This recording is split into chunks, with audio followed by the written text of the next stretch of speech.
Hello there, and welcome to Life Beyond Seen, where curiosity gets comfortable, science slows its breathing, and the strangest corners of the natural world are allowed to speak in a quieter voice. Tonight, we are spending some time with a creature that seems less like an animal we discovered and more like an idea the ocean kept to itself for far too long. Not because it arrived in a silver ship, and not because it came with a laser or a map of the stars, but because nearly everything about it feels like it was built by a mind working from a very different set of instructions.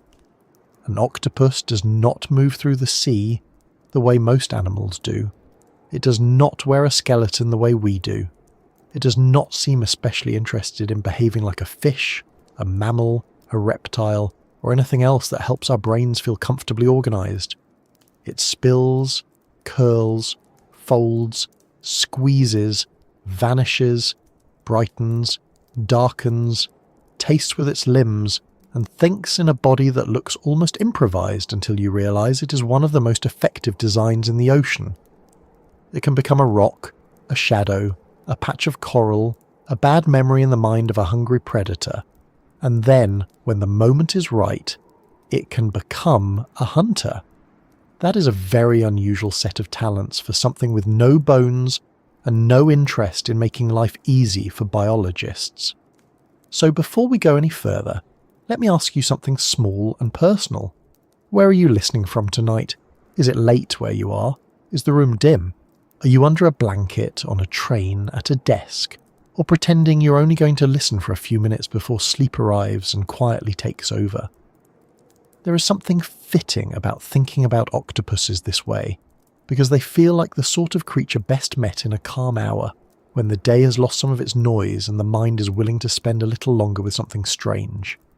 And if this kind of slow wandering through science is your sort of thing, do consider liking the video, subscribing to the channel, and staying with Life Beyond Seen for more journeys like this one. It helps this quiet corner find the people who enjoy a softer pace and a good mystery before bed, which, in fairness, is a very respectable hobby.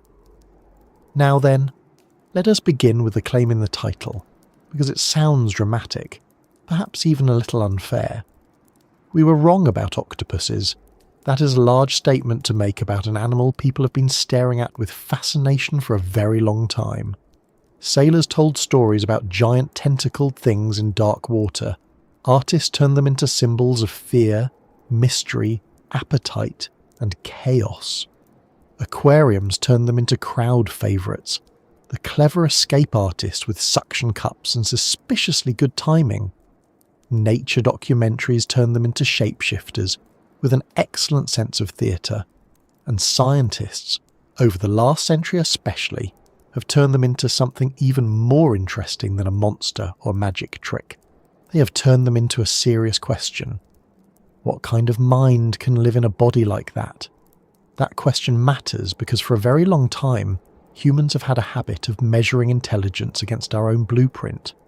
We understand brains that sit in heads, controlling bodies that are divided neatly into parts. We are comfortable with animals that have faces which point in one direction, spines that set a firm plan, and limbs that follow orders from a central office. We like the idea of command centres. We like charts. We like a nervous system that behaves like a tidy company, with a clear manager and a meeting schedule.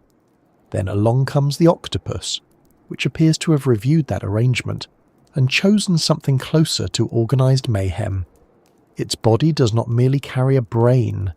It distributes decision-making in ways that still surprise researchers. Its skin does not merely cover it. It performs. Its arms are not simply tools attached to a thinker. They are active participants in the act of being that thinker.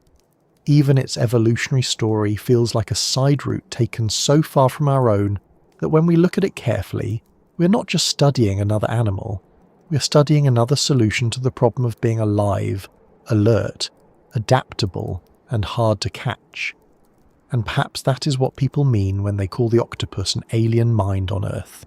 Not that it fell from the sky, but that it evolved so differently from us that meeting it feels like contact with another style of intelligence altogether, We and the octopus did not just take different roads across a field.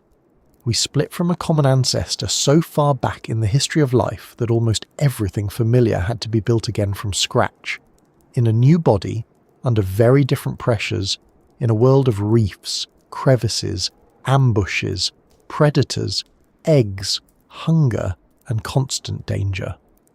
Scientists now describe octopuses and other cephalopods as the most cognitively advanced invertebrates, and their nervous systems are remarkable not only for size but for how widely they are distributed through the body. In the octopus, more neurons are found in the arms than in the central brain, which is one reason its movements and behaviour can seem so unusual when compared with our own body plan. That alone should make us pause for a moment. Imagine trying to understand a creature whose arms are not just limbs, but semi-independent centres of sensing and action. Imagine living in a body where touching the world is not a simple matter of reaching out, but a conversation happening across 8 flexible, curious, muscular appendages that can explore cracks, test textures, grip prey, manipulate objects, and gather information all at once. For us, that would feel overwhelming. For an octopus, it is Tuesday, and even the word arm may tempt us to underestimate what is going on. We hear 8 arms and picture 8 versions of our own, perhaps with extra ambition. That is not the right image at all. An octopus arm has no bones, no joints, and no obvious limit to the shapes it can produce. It is a muscular hydrostat, a structure that uses muscle itself for support and motion, more like a tongue than a human arm, except far more capable and far less likely to help you say something polite at dinner. That means it can bend, extend, twist, shorten, wrap, and stiffen with astonishing precision. It can form temporary elbows where no elbow exists. It can become a probe, a whip, a rope, a hand, a net, a brace, or a lockpick made of muscle and nerve. And because the nervous system inside those arms is so extensive, the brain does not appear to micromanage every detail the way our brains often do. There is local processing, local response, local competence. The result is a body that can act with speed and complexity without waiting for a neat top-down memo every single time. This is one reason people watching octopuses often sound a bit unsettled, even when they are charmed. There is intelligence there, but it does not present itself in a familiar posture. It is not looking back at us with the social signals of a dog.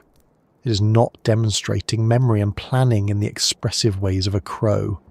It is not copying our face, our hands, our gait, or our hierarchy. It is clever but sideways. It is alert but in another language. It feels less like meeting a furry neighbour and more like meeting an engineer made of silk gloves, curiosity, and disappearing ink. Of course, we should be careful with that language too. The word alien is useful because it captures our sense of distance, but it can also trick us into turning the octopus into a fantasy. It is not a miracle dropped into the sea for our entertainment.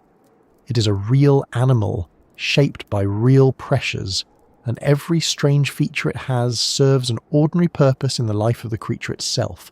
It needs to hide, it needs to hunt, it needs to avoid being eaten, it needs to find shelter, mate, lay eggs, and survive in a marine world that is not in the habit of forgiving hesitation.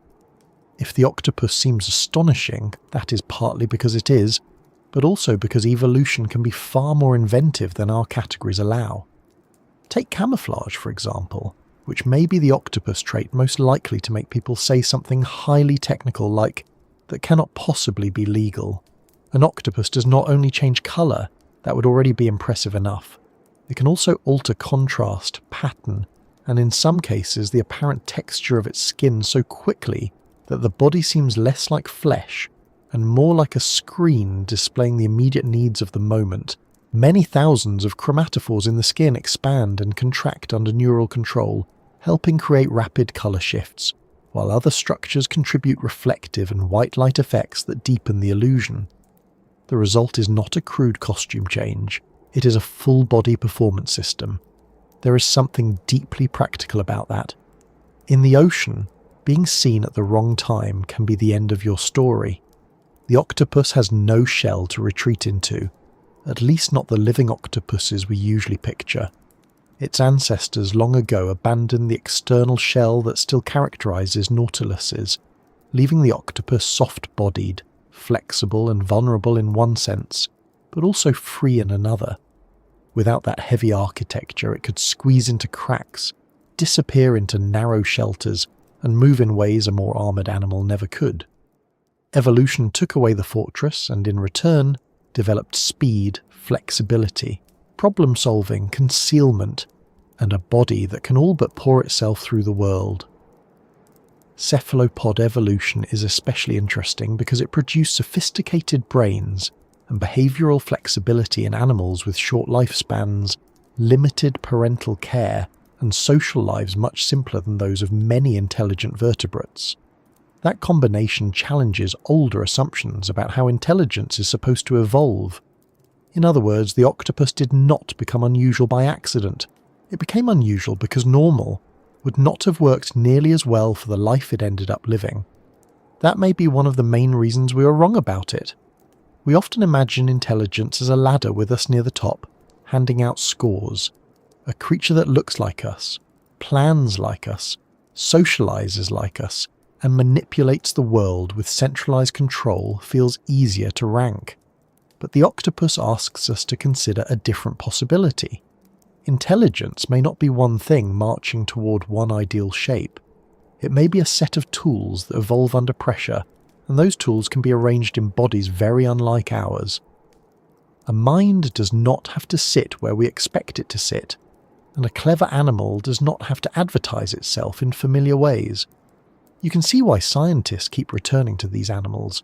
They solve puzzles, they explore with obvious curiosity, they learn, they remember. They can manipulate latches, jars and enclosures in ways that delight the public and mildly concern aquarium staff.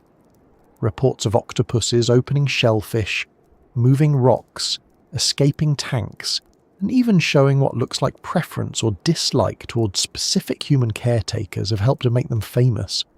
But underneath the charming anecdotes is a more serious scientific point. Their behaviour suggests a flexible, perception-rich style of cognition that deserves careful study, especially because it evolved so far from the vertebrate line. There is also a useful correction to make here. Calling the octopus intelligent does not mean it is secretly a person with 8 arms and a very poor attitude toward aquarium plumbing. It means the animal has abilities that help it navigate a demanding world in ways that appear sophisticated, adaptable, and often surprisingly context-sensitive. We should resist both extremes. It is not a slimy genius in a little underwater business suit, plotting against divers and writing rude notes about us in shell fragments. It is also not a simple bundle of reflexes wearing good camouflage. The truth is more interesting than either cartoon, and the closer we look, the stranger the details become. An octopus can taste through its suckers. It can investigate by touch and chemistry at the same time. It can move through spaces that appear absurdly small for its size because, without a rigid skeleton, the hard beak is one of the few real limits on what openings it can pass through. Its blood is blue because it uses hemocyanin, a copper-based molecule, rather than our iron-based hemoglobin. It has 3 hearts, though only 2 are devoted to pumping blood to the gills, while one serves the rest of the body. These facts are often presented as a parade of weirdness, and to be fair, they earn that treatment honestly. But each odd feature belongs to a coherent life strategy. Soft body, high flexibility, powerful sensing, rapid disguise, short, intense lifespan, fast learning, solitary caution, opportunistic hunting. Everything adds up to an animal that lives by responsiveness. Responsiveness may be the key word here. An octopus does not survive by outrunning the whole ocean or by overpowering everything in sight. It survives by reading situations quickly and changing its body accordingly. A rock becomes cover, a shell becomes a meal, a crevice becomes a bunker. A hand reaching too near becomes something to test, avoid, or in some cases decorate with a firm opinion. The octopus is not built around a single trick. It is built around options. That might be why it has such a hold on our imagination. We're used to bodies that commit to a shape. The octopus keeps negotiating. We're used to animals that signal themselves clearly. The octopus often makes itself less certain on purpose. We like the comfort of categories. The octopus is what happens when nature answers categories with a shrug and then quietly unscrews the lid of the jar you were quite sure was secure. So tonight, as we move deeper into this animal's world, it helps to set aside a few old habits. Let us not ask whether the octopus is smart in the human sense, or emotional in the human sense, or strange because it is somehow unfinished. Let us instead ask a better question. What happens when evolution builds a capable mind in a body that can flow, disguise itself, decentralize control, and interact with the world through 8 active sensing limbs? What kind of daily life follows from that arrangement? What does hunting feel like in such a body? What does caution look like? What does curiosity look like? What does problem solving become when your very shape can change the rules of the problem? Those questions are where the real story begins. Because once the octopus stops being a novelty and starts becoming a system, everything gets more interesting. The camouflage is no longer just a party trick. The arms are no longer just extra limbs. The intelligence is no longer just a headline about opening jars. Piece by piece, the animal starts to look less like a bundle of weird facts and more like one of the most impressive experiments life has produced on this planet.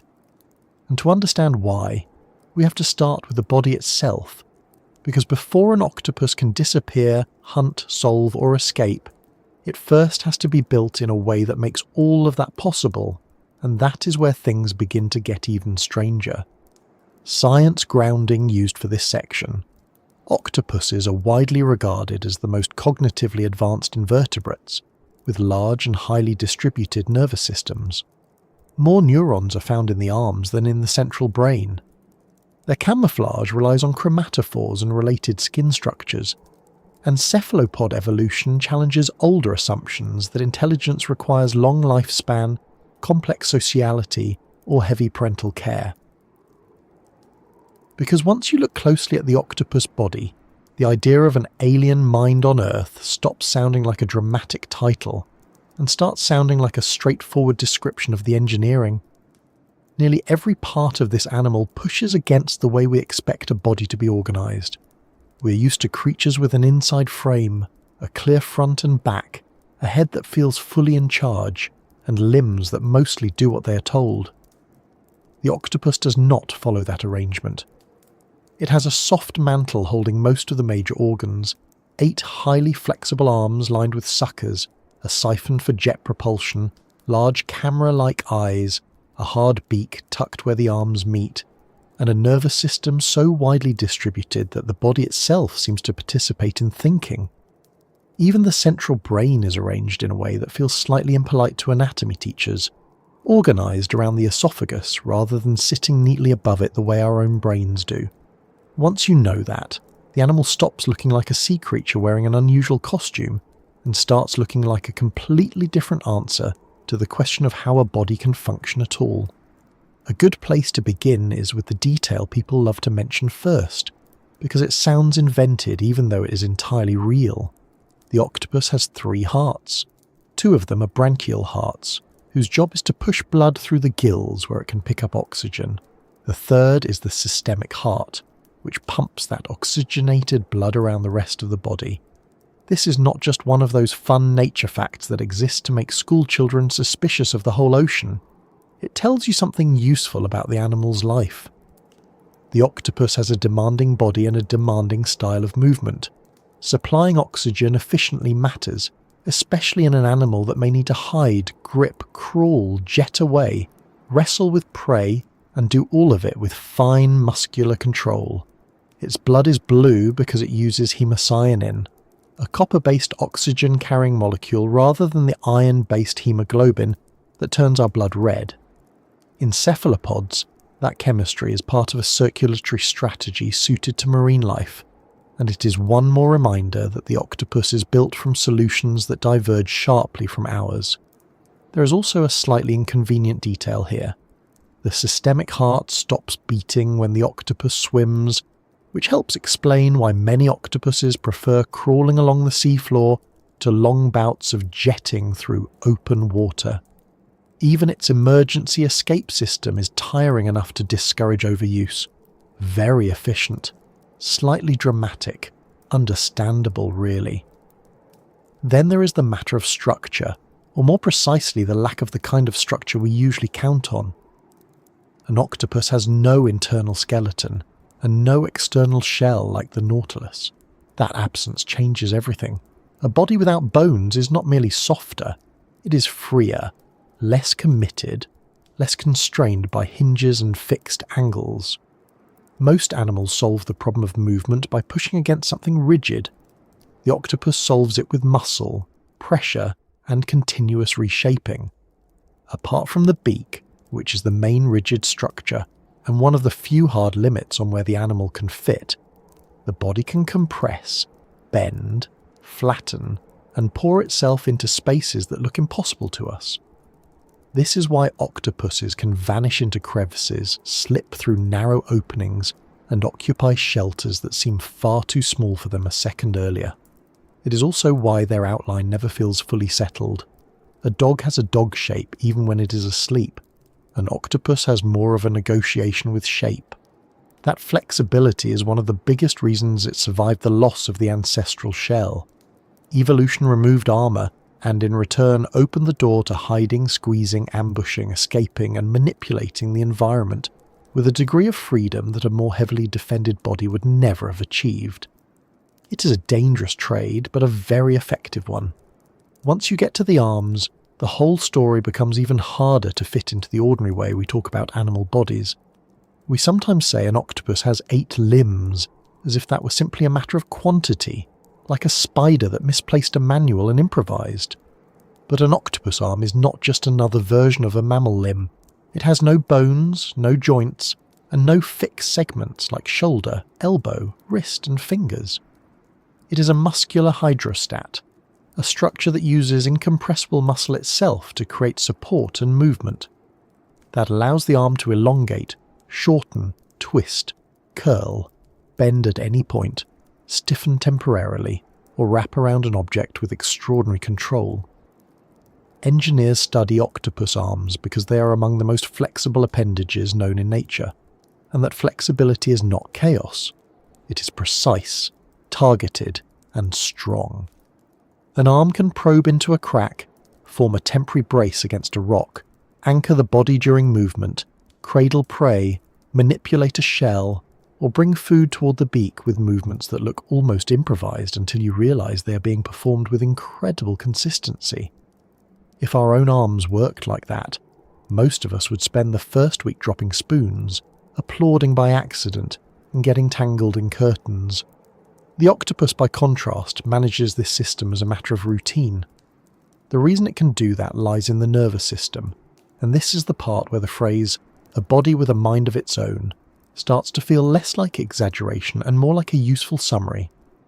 Octopuses have a large and complex nervous system for an invertebrate, with roughly 500 million neurons often cited for the common octopus body plan, and most of those neurons are not packed into the central brain.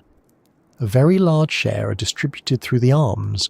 That means the animal's intelligence is not simply housed in the head and transmitted outward to obedient limbs. Each arm contains substantial neural machinery, including a large axial nerve cord running down its centre, smaller intramuscular nerve cords, and ganglia associated with the suckers. Recent work has shown a modular, segmented organisation within this arm nervous system, helping explain how the limbs can carry out such rich local control. This does not mean every arm is a separate little octopus with its own taxes and emotional backstory. It means the animal is built for distributed processing. The central brain sets goals, integrates information, and coordinates the whole organism, but the arms handle an enormous amount of sensing and action locally. In practical terms, that allows the octopus to do something we find very difficult: manage many streams of contact with the world at once, without routing every tiny detail through a single command desk. That distributed design becomes even more impressive when you remember what the arms are actually doing. They are not just moving, they are sensing continuously. Octopus suckers are sensor and motor structures packed with receptors, and they do something that feels almost unfair from a design standpoint. They let the animal taste what it touches.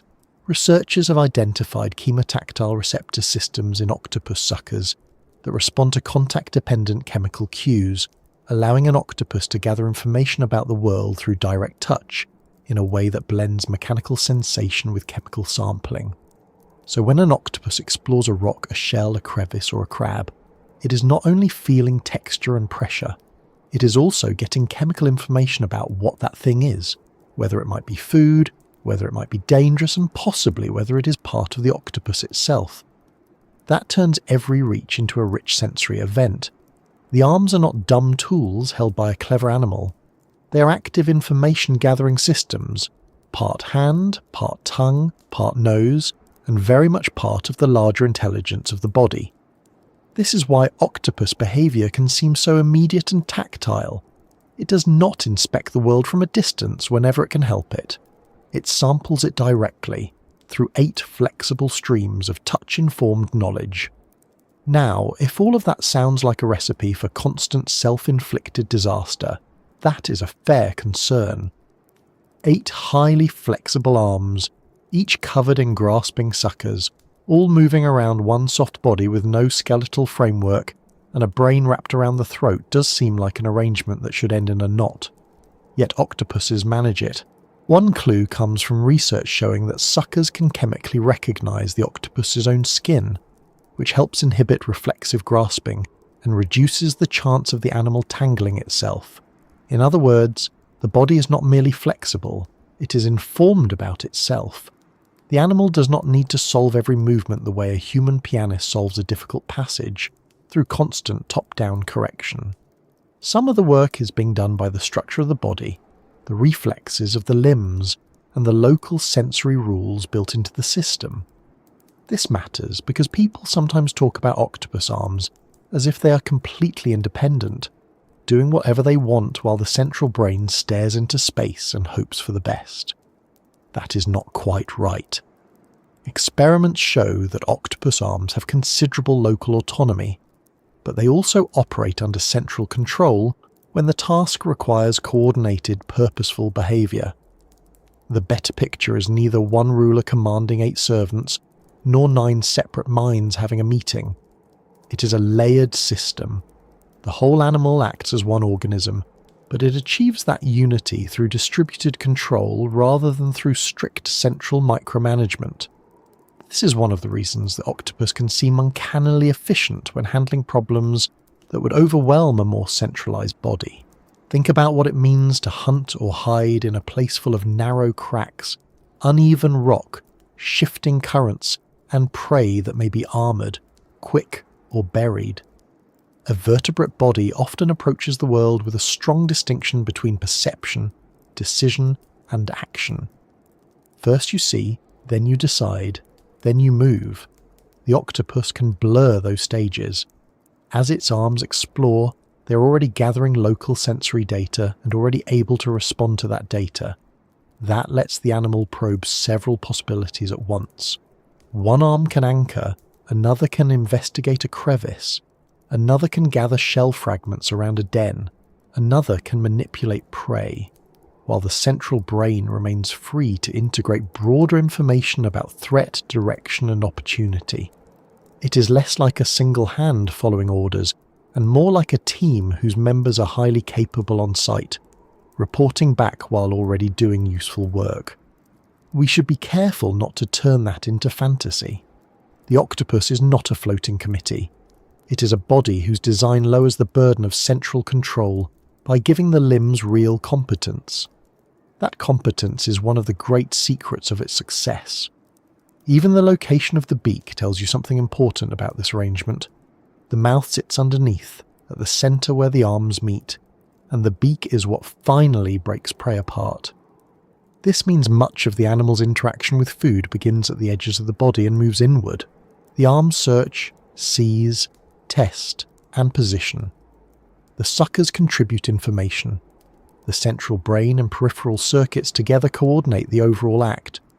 Then the prey is brought to the beak. There is something very different here from the vertebrate habit of leading with the face.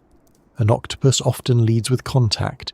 It meets the world through the limbs first. That changes what a body plan means in practice. For us, the head feels like the obvious centre of experience.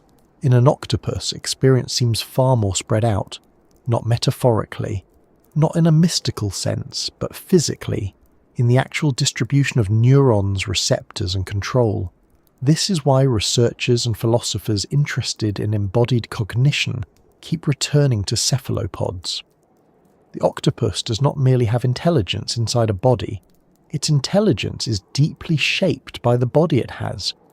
The flexible form, the peripheral neural processing, the chemotactile suckers, the unusual organisation of movement, all of it feeds into the style of problem-solving the animal displays.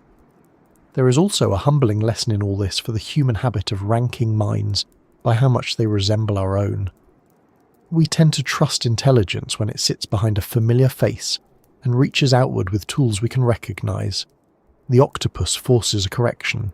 Here is an animal with no spine, no social smile, no hands in the primate sense, no skeleton to brace fine motor acts, and yet it can manipulate, learn, explore and adapt with striking sophistication. Its competence does not come from copying the vertebrate recipe. It comes from following a different one to an extraordinary extreme. A large brain matters, yes. Good eyes matter. Memory and learning matter. But in the octopus, those features are inseparable from the body that supports them. The arms are not an afterthought. The skin is not an afterthought. The circulatory system is not an afterthought. The soft body itself is part of the intelligent story.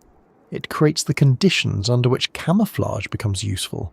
Stealth becomes practical, and exploration becomes something like thinking through contact. When scientists describe octopus cognition as embodied or distributed, that is not academic decoration. It is the simplest, honest way to say that the animal's body helps do the work of being clever. So when people say an octopus has a mind of its own, the phrase lands differently once you know the anatomy. It is not that the creature is rebellious in some human sense, or secretly running 8 side conversations out of spite. It is that the octopus is built so that intelligence does not live in one place alone. Its hearts keep a demanding system supplied. Its blue blood carries oxygen biochemistry unlike ours.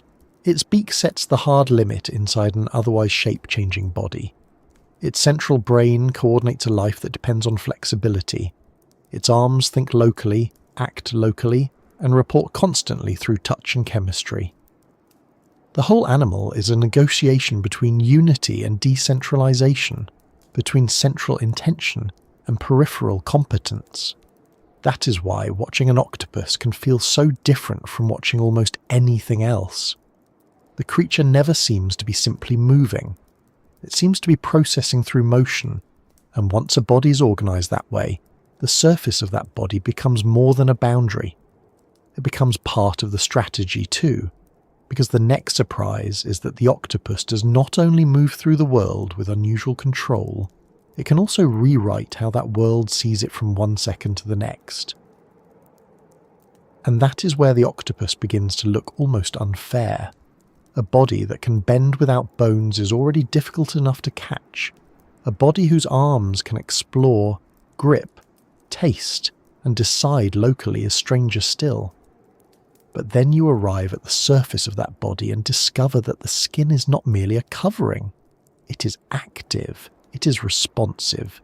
It is one of the most sophisticated display systems in the natural world. And the more carefully you study it, the less it resembles anything we expect skin to do.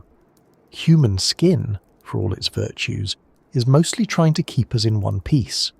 It protects, regulates, signals a few things about temperature or emotion, and generally does its best under difficult circumstances. Octopus skin, by contrast, seems to have accepted a much wider job description. It can darken, pale, stripe, blotch, flash, break up the body outline, raise itself into bumps and spikes, and in some cases help the animal impersonate not only a patch of rock or coral, but the general idea of not being worth a second look. In cephalopods, this dynamic skin patterning is directly controlled by the brain, and researchers now describe the skin almost like a visible readout of neural activity, because what appears on the body is closely tied to how the animal is processing the world around it. That phrase, the skin that sees, is useful if we handle it carefully. Taken too literally, it suggests that the octopus is looking at the world with its entire surface the way we look with our eyes. That is not the clearest way to say it. In the main camouflage system, cephalopods do not see the world with their skin. Their eyes gather the visual scene, the brain processes that information, and then motor commands control the pattern that appears across the body. A current biology review puts it plainly: cephalopods do not see the world with their skin. Instead, the visual world is detected by the eyes, processed in the brain, and used to activate the skin's camouflage pattern. Yet that is not the whole story, because there is also real evidence that octopus skin and arms can respond to light independently of the eyes, which means the body surface may contribute some local light sensing or feedback of its own. So the skin does not replace vision, but neither is it passive cloth draped over a brain. It is part display, part sensor, and possibly part self-monitoring system. To understand why this matters, it helps to start with the smallest visible actors in the performance. Just beneath the skin surface are many thousands of chromatophores, tiny pigment organs that function like adjustable dots of colour. Each one contains an elastic pigment sac, rather like a microscopic balloon, and that sac is connected to muscles and nerves. When the muscles pull, the sac spreads wider and the pigment becomes more visible. When the muscles relax, the sac shrinks and the colour recedes. It sounds simple until you remember that there are enormous numbers of these organs working together in coordinated combinations across the body. The result is not a blunt shift from dark to light. It is a high-resolution, rapidly adjustable surface pattern. Researchers have described the chromatophores as cellular pixels, which is one of those comparisons that sounds modern and slightly showy, until you realise it is also just accurate. Chromatophores alone, impressive as they are, do not account for the full effect. Below them, many cephalopods also have iridophores and leucophores. Iridophores contain stacks of reflecting structures that generate shimmering blues, greens, silvers and golds, while leucophores act more like broadband reflectors, scattering or mirroring ambient light and helping the animal blend with the colour environment around it. That layered arrangement matters. It means the visible appearance of the skin is not just a matter of exposing pigment, it is also a matter of reflection, brightness, contrast, and how incoming light interacts with structures at different depths. This helps explain why an octopus can look so convincingly like its surroundings, even though the pigments in chromatophores are far more limited than the full range of colours the animal can seem to display. The illusion comes from a stacked optical system, not a simple paint set. That would already be enough to make the animal extraordinary. But octopuses do not stop at colour. They also alter texture. Small regions of skin called papillae can be raised into bumps, ridges, spikes, or roughened surfaces, allowing the body to resemble rock, coral, algae, rubble, or whatever else the local scene might demand. This matters because camouflage is not only about matching hue or brightness. Predators often detect prey by noticing edges, outlines, and shapes that fail to belong. A smooth octopus lying against a heavily textured rock face would still announce itself, even if the colours were roughly right. Papillae help solve that problem by changing the silhouette and surface character of the body. Nature's trick here is especially elegant. The animal is not attaching debris to itself one pebble at a time, like a marine child working on a school project. It is changing the geometry of its own skin, quickly and reversibly. using deformable structures built into the body. What is especially striking is that this texture control appears to be guided mainly by vision rather than by touch. Studies discussed in the Nature Citable review found that cephalopods adjusted papillae expression based on visual cues, even when tactile information from the substrate was altered. In other words, the octopus does not need to rub itself across a surface like someone shopping for sofa fabric before deciding what skin texture to use. It can look, assess, and then configure the body accordingly. That makes the skin less like a blanket and more like a fast, three-dimensional interface between perception and action. The world is seen, the brain computes a useful approximation, and the skin carries out the result. This is one reason camouflage in cephalopods is so fascinating to neuroscientists. The patterns on the skin are not random decoration. They reflect how the animal is passing the environment. A 2024 review describes camouflage patterns as a readout of the animal's perception of the world. That is a remarkable thing to be able to say about any surface on any animal. It means that when an octopus settles onto sand, rubble, coral or seagrass, and shifts into a specific arrangement of mottling, contrast and texture, part of what you're seeing is not just concealment, but a visible consequence of perception. The skin is showing you, in a rough and highly practical way, what the brain believes will work. In that sense, the octopus wears its moment-to-moment interpretation of the world on the outside of its body. There is an old human habit of describing good camouflage as if the animal has become invisible. That is not quite what is happening. The octopus does not vanish by magic, and it does not need to create a perfect optical duplicate of every background. It only needs to reduce the chance of being noticed by the eyes that matter. Camouflage is always a relationship between one creature's body and another creature's sensory system. A crab, a fish, an eel, a shark, a seabird, and a human diver do not all see exactly the same way, and the octopus does not need to deceive all of them equally well at every moment. It needs to survive. Sometimes that means matching the broad brightness and texture of a seafloor. Sometimes it means breaking up its outline with disruptive patches. Sometimes it means becoming still enough that motion does not betray what colour and texture have hidden.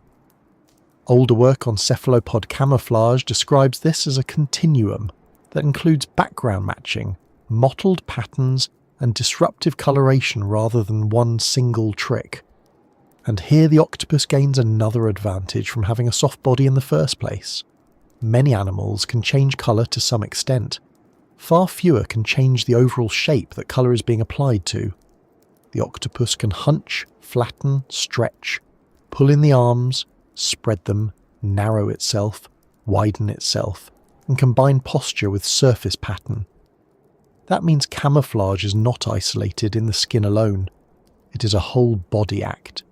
The papillae handle texture, the chromatophores handle pigment display, the reflective cells help with brightness and optical effects, the muscles adjust posture. The animal becomes, for a moment, a solved problem. Not gone, not absent, just no longer worth the attention of the thing looking for lunch. If all of this sounds demanding, that is because it is. Camouflage at this level requires fast control. The animal has to respond in real time, often in a dangerous environment where delay can be costly. Cephalopods are capable of dynamic colour change within moments, and the fastest changes are neurally rather than hormonally controlled. Their skin patterns can shift with startling speed, because the system is wired directly into the nervous system, not left waiting for the slower chemistry of long endocrine cascades. That is one reason a resting octopus can seem like part of the reef, and then, almost before your eyes have accepted that fact, become a contrasting, moving, a very definite octopus again. The skin is not lazily drifting between appearances. It is under active command. There is also the small matter of the colorblindness puzzle, which has annoyed and delighted biologists for decades.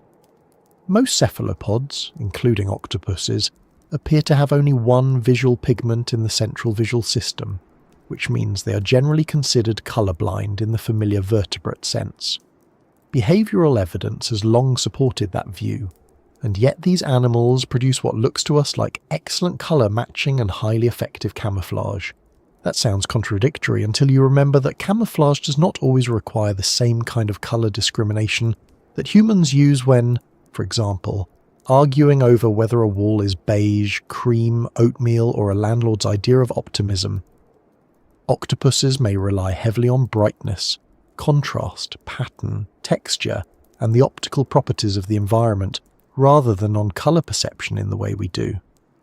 Researchers continue to investigate how these animals achieve such convincing results despite a monochromatic visual system, and some hypotheses have been proposed, but the safest conclusion is that the puzzle is real and not fully settled. The camouflage is obvious. The exact perceptual route to that camouflage remains an active area of study. That uncertainty is where the skin that sees idea returns in a more careful form. Octopus skin has shown evidence of light sensitivity independent of the eyes.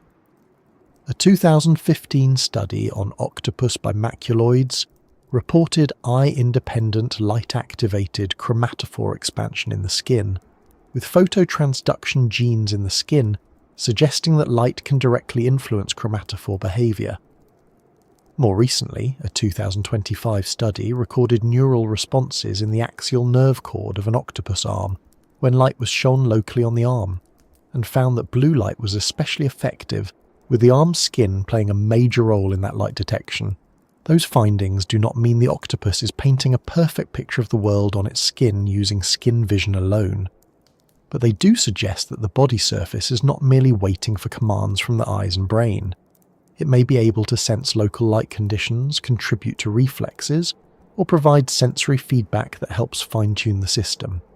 The skin may not see in the everyday sense, but it may know more about light than a normal skin has any right to know. That possibility becomes even more interesting if you imagine what life is like for an octopus on the seafloor.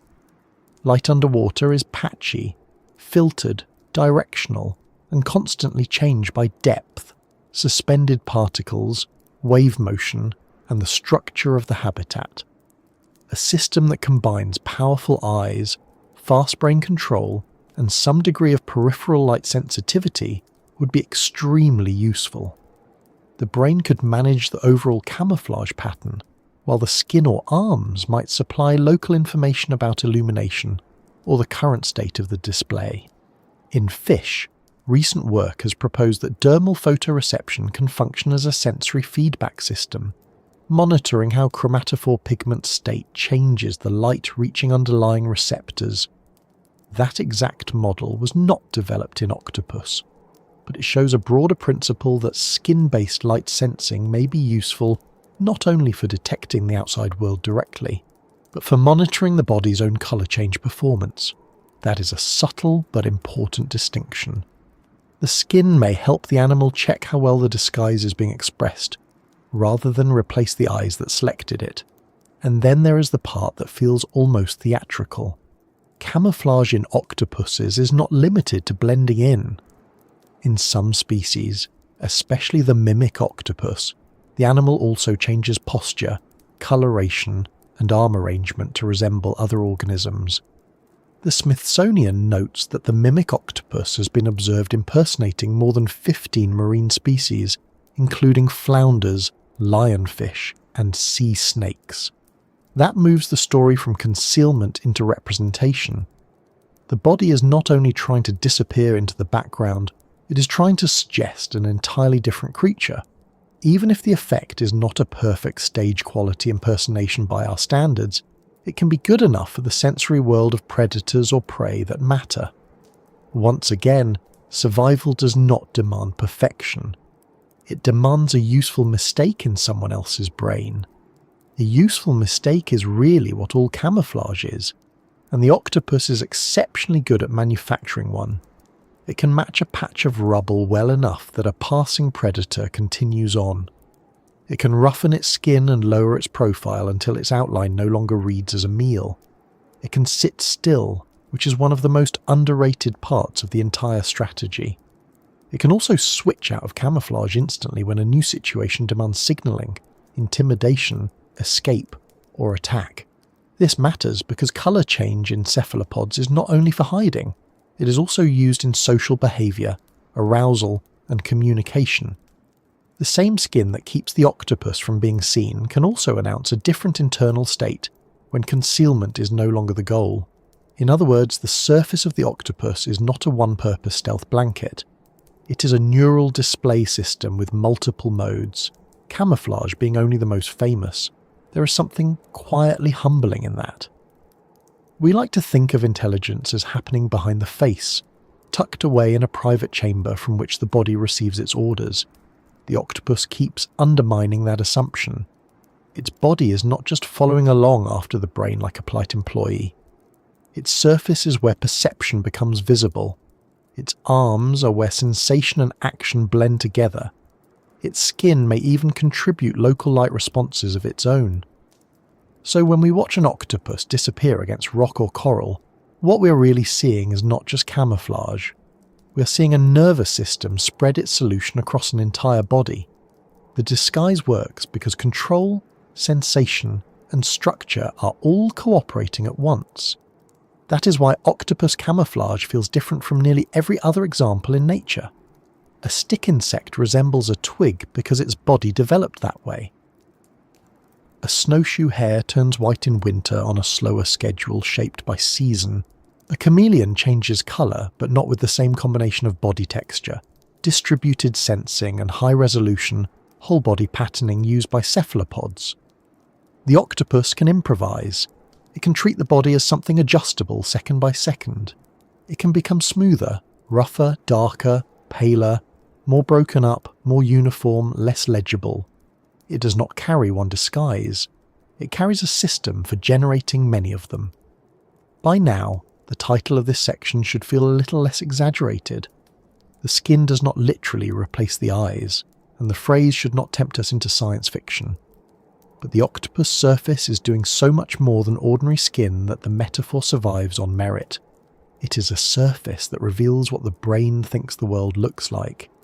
It is a surface that can transform colour, contrast, reflectance, and texture in moments.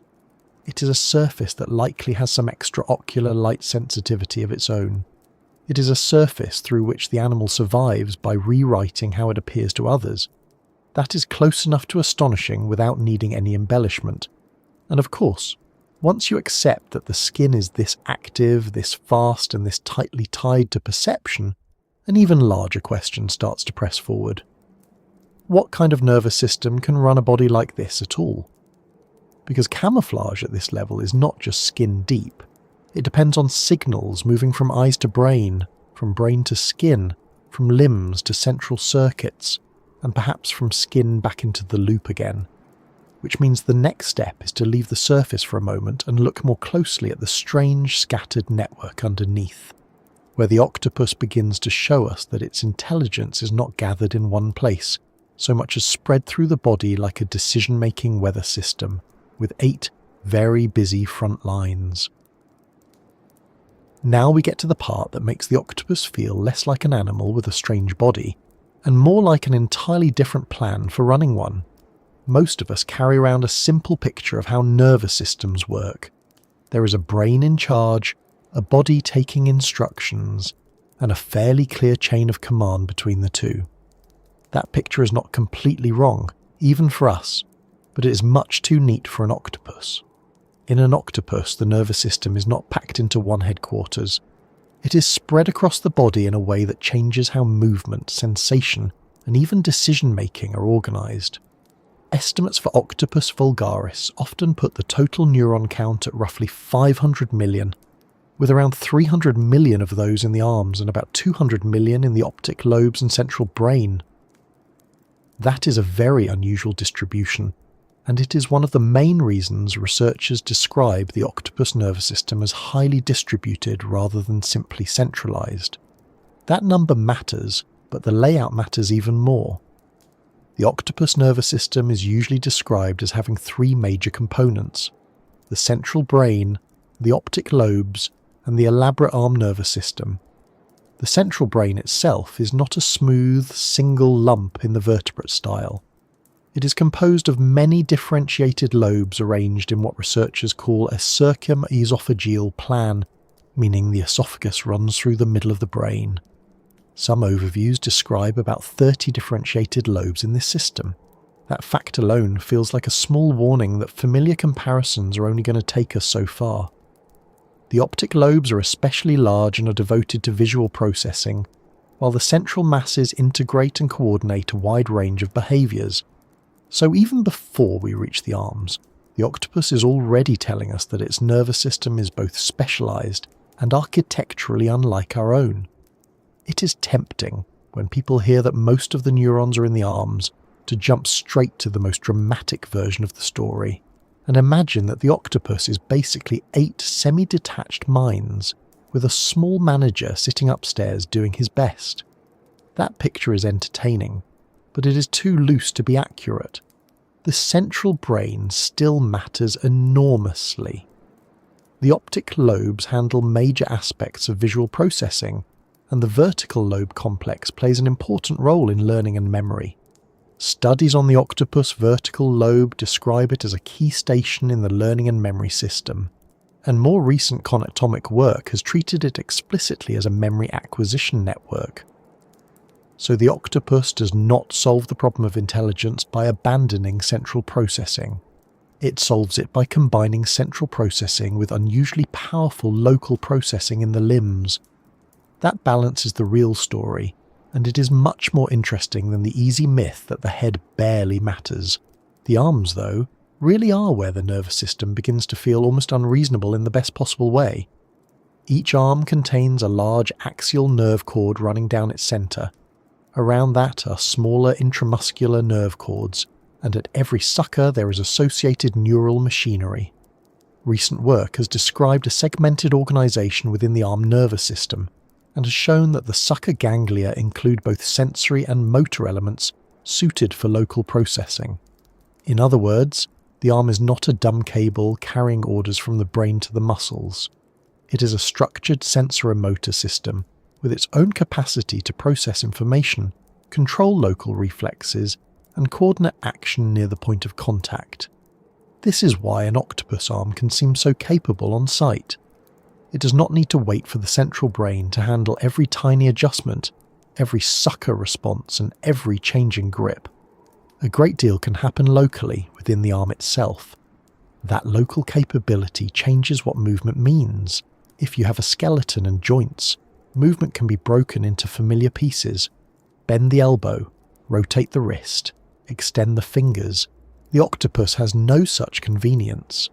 Its arms are muscular hydrostats with essentially enormous freedom of movement, and controlling them the way we control a vertebrate limb would be computationally exhausting. Researchers working on octopus motor control have argued that the animal solves this not by calculating every possible degree of freedom from a single central source, but by exploiting a distributed control architecture, and by relying on the embodied properties of the arm itself. Reviews on octopus motor control emphasize that sensory interaction between body and environment plays a direct role in decision-making and in the issuing of specific motor commands. So the nervous system is not floating above the body like a detached planner. It is operating through a body whose physical properties help simplify the problem. The shape, muscle, arrangement, local circuits, and tactile contact all do part of the work. That phrase, embodied, can sound more mysterious than it really is, so it helps to keep it plain. It means the octopus does not think first and move later in the tidy way we often imagine. Its thinking is entangled with movement, touch, muscle, resistance, and contact. When an arm reaches into a crevice, wraps around a shell, or explores a rock face, the nervous system is not only sending instructions outward, it is also receiving a stream of mechanical and chemical information back through the arm and the suckers. Earlier we talked about how the suckers can sense both touch and chemistry. Here that becomes part of the larger control story. The arm is not simply executing a plan, it is helping generate and update the plan while the action is underway. In effect, the octopus often solves problems by probing them physically. The nervous system is scattered because the task itself is scattered across 8 active, sensing limbs in constant contact with the world. This is one reason octopus behaviour can look so fluid and so difficult to reduce to simple steps. A vertebrate body often gives us clean visual stages. Turn the head, reach with the hand, grasp the object, bring it back. The octopus can do several of those kinds of things at once, but not as neatly separated acts. One arm may be anchoring the body, another may be testing a crack in the rock, another may be gathering an object. Several suckers may be sampling chemical cues, while the eyes monitor the wider scene. Because the arms have such extensive local circuitry, the central brain is relieved of the burden of supervising every small event. It can coordinate larger goals while the limbs handle the details of contact-rich behaviour. That is not a sign of disorder. It is a sign of efficiency in a body that would otherwise be almost impossible to run. What looks like looseness from the outside is, from the animal's point of view, a very practical division of labour. You can see how strongly this differs from the standard human idea of intelligence. We are fond of the notion that cleverness lives in a central chamber and radiates outward. The octopus keeps showing that intelligence can be distributed without being fragmented into nonsense. Its central brain still integrates, learns, remembers, and organises visually guided behaviour. Its optic lobes process a huge amount of visual information, and the majority of its central brain is tied to visual processing in ways researchers are still working hard to understand. At the same time, the arms do not behave like mere tools. They are more like capable field officers with enough authority to act quickly and enough sensory richness to make those actions worthwhile. The result is not a weak centre with overactive limbs. It is a nervous system built around delegation because the body demands it. That is a very different kind of intelligence from ours, but it is not a lesser one. It is simply arranged for another style of life. The optic lobes deserve a little more attention here, because they are one of the clearest reminders that octopus intelligence is not just tactile and local. Octopuses are highly dependent on vision, and reviews of the cephalopod visual system describe the optic lobes as making up a very large share of the central brain and serving as major centres for visual processing. Visual information does not end there.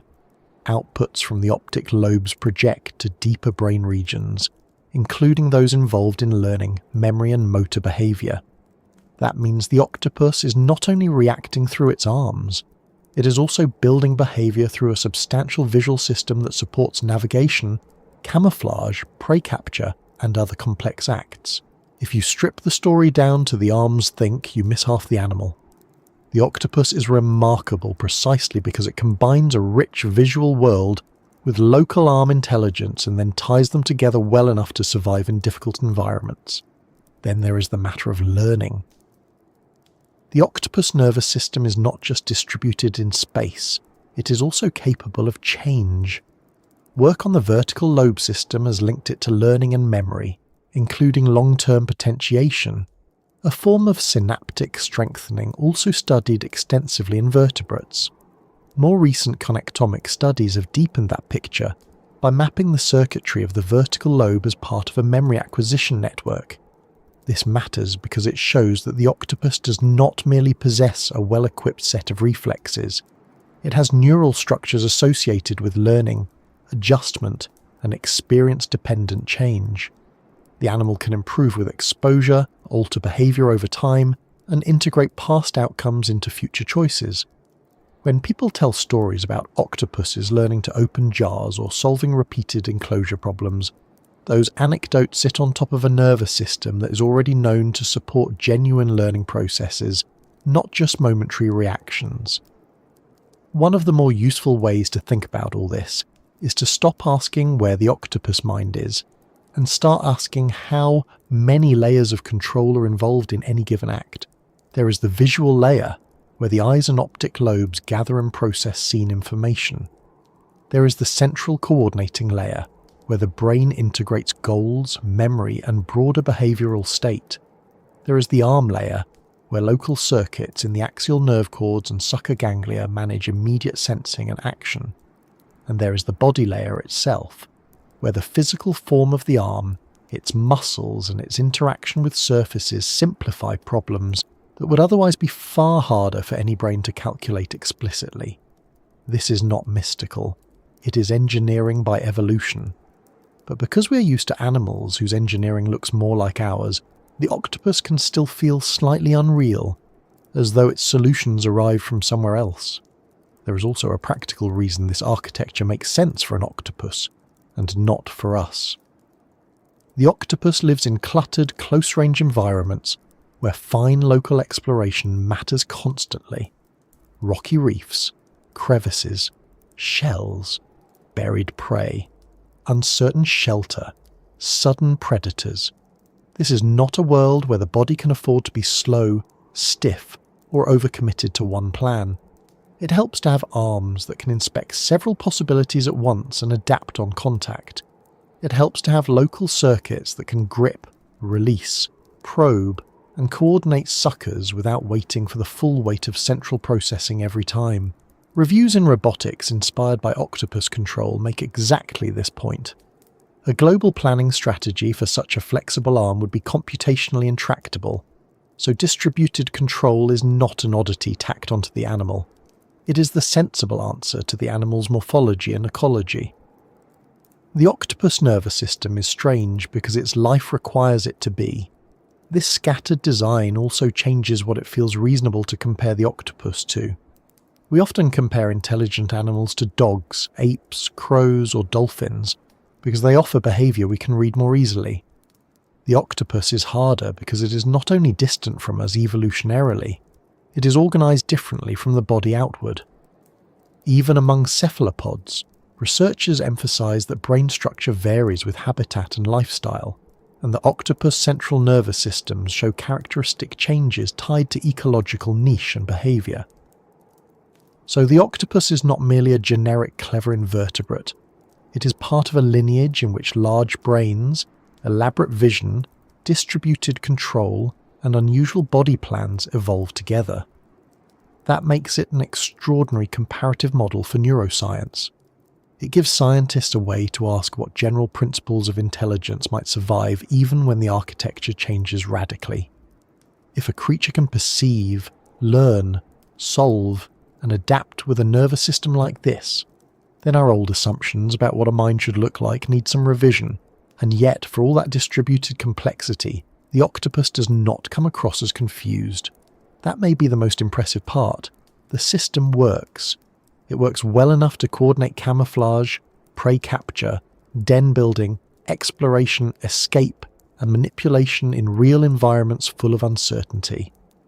The 2023 review on octopus motor control frames this elegantly by describing how the animal relies on sensory interaction between body and environment for decision-making and specific motor commands. That means the octopus is not fighting the problem of being an octopus. It is leaning into it. The body is not an obstacle the brain must overcome. The body is the reason the system can work at all. Once you accept that, a great many supposedly strange facts begin to line up into something coherent. The neurons are scattered because the tasks are scattered. The control is distributed because the body is distributed. The intelligence is embodied because the life demands it. There is a small human lesson hidden in that arrangement. We tend to admire minds that look concentrated and self-contained. We trust the image of a central thinker issuing clean instructions to an obedient machine. The octopus suggests that another route is possible. A nervous system can be powerful without being arranged like ours. It can mix central oversight with local autonomy. It can let contact, muscle, and shape carry part of the burden. It can treat intelligence not as a glowing jewel sealed inside a head, but as something spread through a body meeting the world from many angles at once. That idea is not mystical, and it is not abstract. It is right there in the anatomy, right there in the behaviour, right there in the way an arm explores before the animal seems, to us, to have fully decided anything at all. So when people call the octopus an alien mind on Earth, this is one of the strongest reasons the phrase has lasted. The animal is not simply smart in a familiar container, it is smart through a body that shares the work. Its brain is important, its optic lobes are important, its learning systems are important. But the arms are important too, and not in a decorative sense. They are nervous tissue in action, local intelligence in motion, touch and decision folded together. By the time an octopus reaches for something, grips it, evaluates it, and changes course, the whole system is already participating. And once a creature is built like that, the next challenge is not just how it senses and moves, but how it turns that strange arrangement into behavior that feels, again and again, unsettlingly capable. Because the more you watch an octopus handle the world, the harder it becomes to pretend it is only reacting. It begins to look like something closer to a very different way of thinking. What makes the octopus so difficult to talk about is not just that it is intelligent. Plenty of animals are intelligent.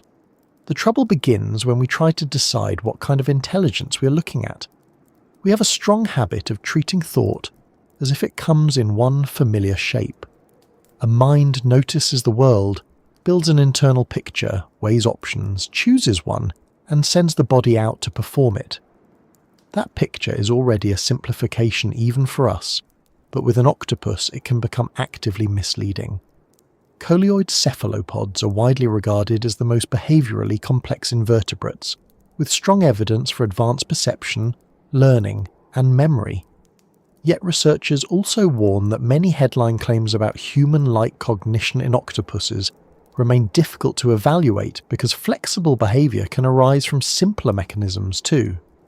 In other words, the octopus is clearly impressive, but the scientific challenge is to understand what machinery is doing the work, not just to admire the trick from the front row. That is why it helps to step away from the word smart for a moment. It is a very flattering word, but it tends to blur everything together.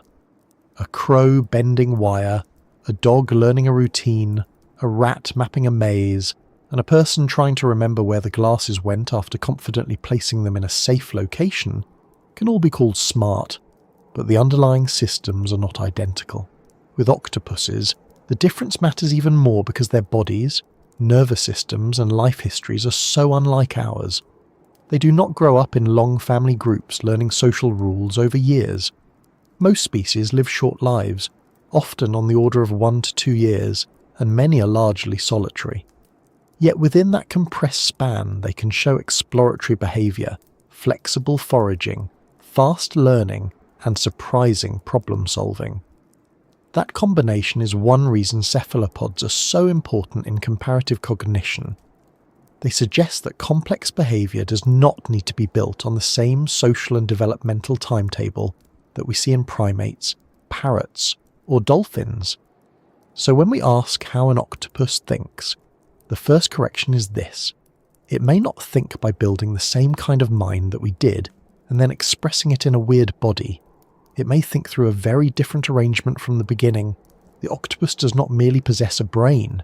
It possesses a whole control system spread across body, eyes, arms, skin, and contact with the environment. That matters because a great deal of what we call thinking is really the management of uncertainty.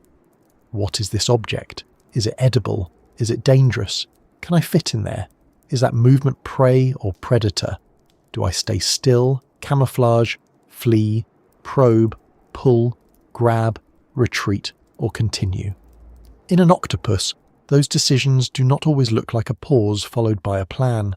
They often look like exploration itself. One arm enters a crack, another holds the body stable, the suckers sample touch and chemistry, the eyes watch the wider scene, the body changes posture, the answer emerges through action. This is one reason researchers describe octopus cognition as embodied. The body is not waiting politely for the mind to finish. The body is part of the process that produces the result. That last point is worth lingering on, because it changes the tone of the whole discussion. Humans often imagine thinking as something that happens before doing. The octopus often seems to think by doing. That does not mean it lacks internal processing. Far from it. It has powerful visual systems, learning circuits, and central integration. The vertical lobe system is a key part of octopus learning and memory, and reviews describe it as a striking case of evolutionary convergence with major learning structures in vertebrates and insects, even though the detailed cellular machinery differs. The point is not that the octopus has a little hippocampus wearing a costume, it does not. The point is that evolution appears to have found, more than once, that a complex animal benefits from dedicated circuitry for memory and learning. But in the octopus, those capacities are tied to a body that solves problems by direct, flexible engagement. Intelligence is there. It is just not packaged in the familiar human way. This is also where we need a bit of discipline because octopuses tempt us in two opposite directions. One mistake is to underestimate them and say they are basically complicated reflex machines. The other is to overcorrect and turn every impressive behaviour into proof of human-like reasoning, future planning, or miniature philosophy. The best current review literature does not support either extreme. Alexandra Schnell and colleagues note that cephalopods show a suite of cognitive attributes comparable in some ways to some vertebrates, but they also stress that many recent claims about causal reasoning, future planning, or mental attribution rest heavily on anecdotes or on behaviours that could be explained by simpler processes. They go so far as to warn that behavioural flexibility by itself should not be treated as evidence of complex cognition. That warning is not a dismissal of the octopus, it is a sign of respect. It says the animal is interesting enough that we should want the right explanation, not just the most dramatic one. Take the classic stories people love to tell. Octopuses open jars, they escape tanks, they unscrew things that looked quite secure 5 minutes earlier, they carry coconut shells and later assemble them into shelters. All of that is real enough to deserve attention. The coconut-carrying octopus in particular is a strong example, because researchers repeatedly observed animals carrying shell halves that offered no immediate protection during transport, and only later assembling them as shelter when needed, which is why the behaviour was described as defensive tool use. That is remarkable. At the same time, the scientific value of these stories lies in how carefully we interpret them. Tool use, extractive foraging, object manipulation, and escape do tell us the animal can coordinate perception with flexible action. They do not automatically tell us the octopus is picturing the future in exactly the way a human does while packing a raincoat. The octopus may be using evolved action systems, learning, and context-sensitive decision-making that are sophisticated without being identical to ours. That is not a downgrade, it is the whole point. And when researchers test octopuses more systematically, a very interesting pattern appears. They are not all the same. A 2023 study on Octopus vulgaris found inter-individual differences in behavioural style and problem-solving performance. More novelty-seeking animals were quicker to approach a puzzle box and more likely to solve it, but the most novelty-driven individuals were not necessarily the fastest to finish, suggesting that bold exploration can help at one stage and hinder at another. That is a lovely result because it makes the animal feel less like a machine and more like a population of individuals with different tendencies. Some are more cautious, some are more exploratory, some adapt to a task more effectively. That does not prove octopus personality in the full everyday sense we use for humans, but it does support the idea that cognition in octopuses is shaped by stable behavioural differences between individuals, and that problem-solving is not simply a fixed species-wide script. Those differences also tell us something deeper about what octopus intelligence is for. It is not intelligence as conversation. It is not intelligence as social reputation. It is not intelligence as coalition building, storytelling, or teaching young for years. It is intelligence for a mostly solitary life in a physically complicated, dangerous environment. A reef or rocky seafloor is full of hidden meals, hidden predators, narrow shelters, unstable surfaces, confusing textures, and constant demand for local judgment. In that world, it helps enormously to have a mind built for extractive foraging, improvisation, rapid adjustment, and flexible body control. The octopus is not trying to write a constitution or negotiate a peace treaty.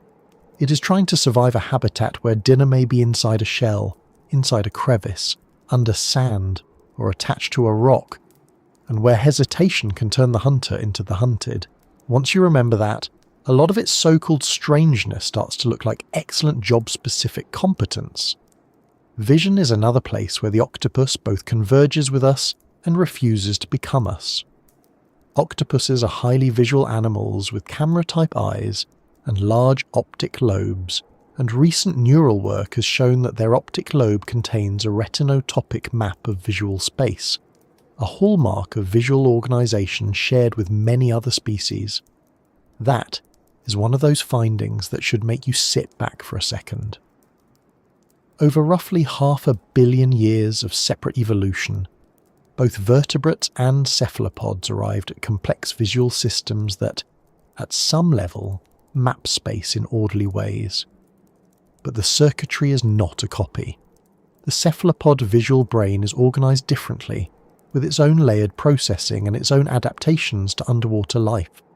So even in a domain where octopuses and humans show a meaningful convergence, the path taken is not the same. Their vision is not, like ours, but wet. It is another successful solution to the same general problem of tracking a detailed world. That combination of convergence and difference is really the heart of the octopus story. You can find familiar ingredients: memory, visual processing, learning, flexibility, problem solving. But when you go looking for them in the anatomy and behaviour, they are arranged differently. The optic lobes make up a very large share of the centralized nervous system. The vertical lobe contributes to learning and memory. The arms contain huge amounts of local neural machinery. The suckers gather touch and chemical information. The skin expresses fast, neurally controlled patterns tied to perception and state. Thought, if we want to use the word, is therefore not sealed inside the head. It is distributed across systems that constantly interact. For a human observer, this can make the animal feel elusive in a cognitive sense. We keep seeing intelligence, but it does not stand still long enough to resemble the inner voice we're used to calling thought. There is also a useful lesson here for how scientists now study these animals. For a long time, much of octopus cognition lived at the level of anecdote, clever aquarium stories, tool use observations, escape tales, beautiful, suggestive, frustrating. In the last few years, the field has started pushing deeper into direct neural study. In 2023, researchers recorded brain activity from freely moving, untethered octopuses for the first time, using implanted electrodes and a portable data logger. They identified distinct activity patterns, but even the researchers and coverage from the institutions involved were careful to say that it is still early to know exactly how these brain signals map onto specific thoughts or behaviours, that balance matters. We're getting better tools. We're beginning to watch the octopus brain in action. But the octopus remains difficult to translate, which is exactly what you would expect from a mind built so differently from our own. And perhaps that is the right word after all: translate. The octopus is not a blank mystery, and it is not a furry mammal in disguise. It is an intelligent animal whose form of intelligence has to be translated across a very large evolutionary distance. We split from the lineage leading to octopuses hundreds of millions of years ago. Since then, the vertebrate route and the cephalopod route have produced some overlapping outcomes and some radically different ones. Both can support flexible behaviour. Both can support learning. Both can support visually guided action. But the octopus route built those capacities into a short-lived, soft-bodied, distributed, solitary hunter. That alone should make us cautious about phrases like "just like us" or "not really intelligence." Neither one survives contact with the evidence. There is one more point worth making because it is easy to miss amid all the excitement. When people call the octopus an alien mind on Earth, the most valuable part of the phrase is not the drama. It is the reminder that minds do not need to follow a single recipe. The octopus shows that a brain can evolve powerful learning systems without a vertebrate skeleton, without primate hands, without mammal sociality, and without a long childhood. It shows that local control and central control can cooperate, It shows that perception can spill into skin and arm in ways that make the whole body part of the thinking process. It even shows that some neural design principles like orderly visual mapping or memory specialized circuitry may emerge again and again despite very different starting materials. That does not make the octopus mystical. It makes it scientifically precious. It expands the sample size of what intelligence can be, and still, for all that, the octopus refuses to become tidy. It is not a symbol with 8 arms. It is not a philosophical prop floating around to rescue us from narrow definitions. It is a real animal, making decisions under pressure in real habitats. It must decide whether to remain still or strike, whether to probe farther into a crack or withdraw, whether a shape in the distance is risk or opportunity, whether a shelter is adequate, whether an object is useful. Many of those decisions are probably made through layered interactions among vision, memory, body state, tactile chemistry, local arm control, and immediate feedback from the environment. Which is to say that if you could somehow step inside an octopus mind, the experience might not feel at all like sitting in a head and narrating choices in words. It might feel more like being distributed across action, contact and rapid revision, a constant process of testing the world with the body and letting the body answer back. That is one reason the octopus feels so foreign. It does not only have another body, it may have another style of thought. Once you accept that, many of the old comparisons fall away. The octopus does not need to be a failed human, a sea dog, or an underwater child genius. It is more interesting as itself. Its intelligence is specialized, distributed, practical, and often immediate. It is built for camouflage, extraction, escape, manipulation, and flexible hunting in cluttered environments. Its successes do not always come from the same kind of internal machinery we would expect in ourselves, and that is exactly why scientists keep returning to it. The octopus widens the map. It tells us that the road to a capable mind can pass through forms we would never have predicted in advance. And the moment that becomes most obvious is when all of this distributed perception and odd decision-making turns outward into action. Because whatever an octopus mind is, it proves itself most clearly not in a laboratory headline, but in the silent, careful way the animal begins to hunt. By the time an octopus begins to hunt, almost everything we have talked about is already in play. The flexible body is there. The distributed nervous system is there. The skin, ready to disappear or transform, is there. And the result is not a straightforward charge toward prey. Not usually. Octopus hunting is often a matter of approach, hesitation, contact, revision, and then a sudden burst of precision. Reviews of cephalopod predation describe them as active predators that combine strong vision, flexible arms, and a wide range of tactics, while recent work on octopus prey capture shows that even closely related hunting sequences can vary depending on the prey in front of them. This is not a one-move animal. It is an opportunist with options. That flexibility matters because the octopus does not hunt in a simple world. It hunts among rocks, shell beds, seagrass, sand, reef edges, dens, shadows, and moving water. Prey may be buried, wedged into crevices, hidden inside shells, or able to dart away at exactly the wrong moment. A hunter in that environment benefits from stealth more than spectacle. That is one reason octopus attacks often begin slowly. In laboratory studies of visually guided prey capture an octopus by maculoids, octopuses use different approaches depending on whether they were targeting shrimp or crabs. Shrimp, which escape quickly, were often approached with low-velocity stalking or ambush-like movement before a sequential arm strike. Crabs, by contrast, more often triggered a faster approach and synchronous arm recruitment. The octopus is not only fast when needed, it is selective about when speed is actually useful. That prey-specific adjustment is one of the clearest signs that octopus hunting is not just a reflex chain clicking into place. The animal appears to weigh, in its own way, what sort of target it is facing and which body strategy fits the problem. A crab is not a shrimp. A clam is not a fish.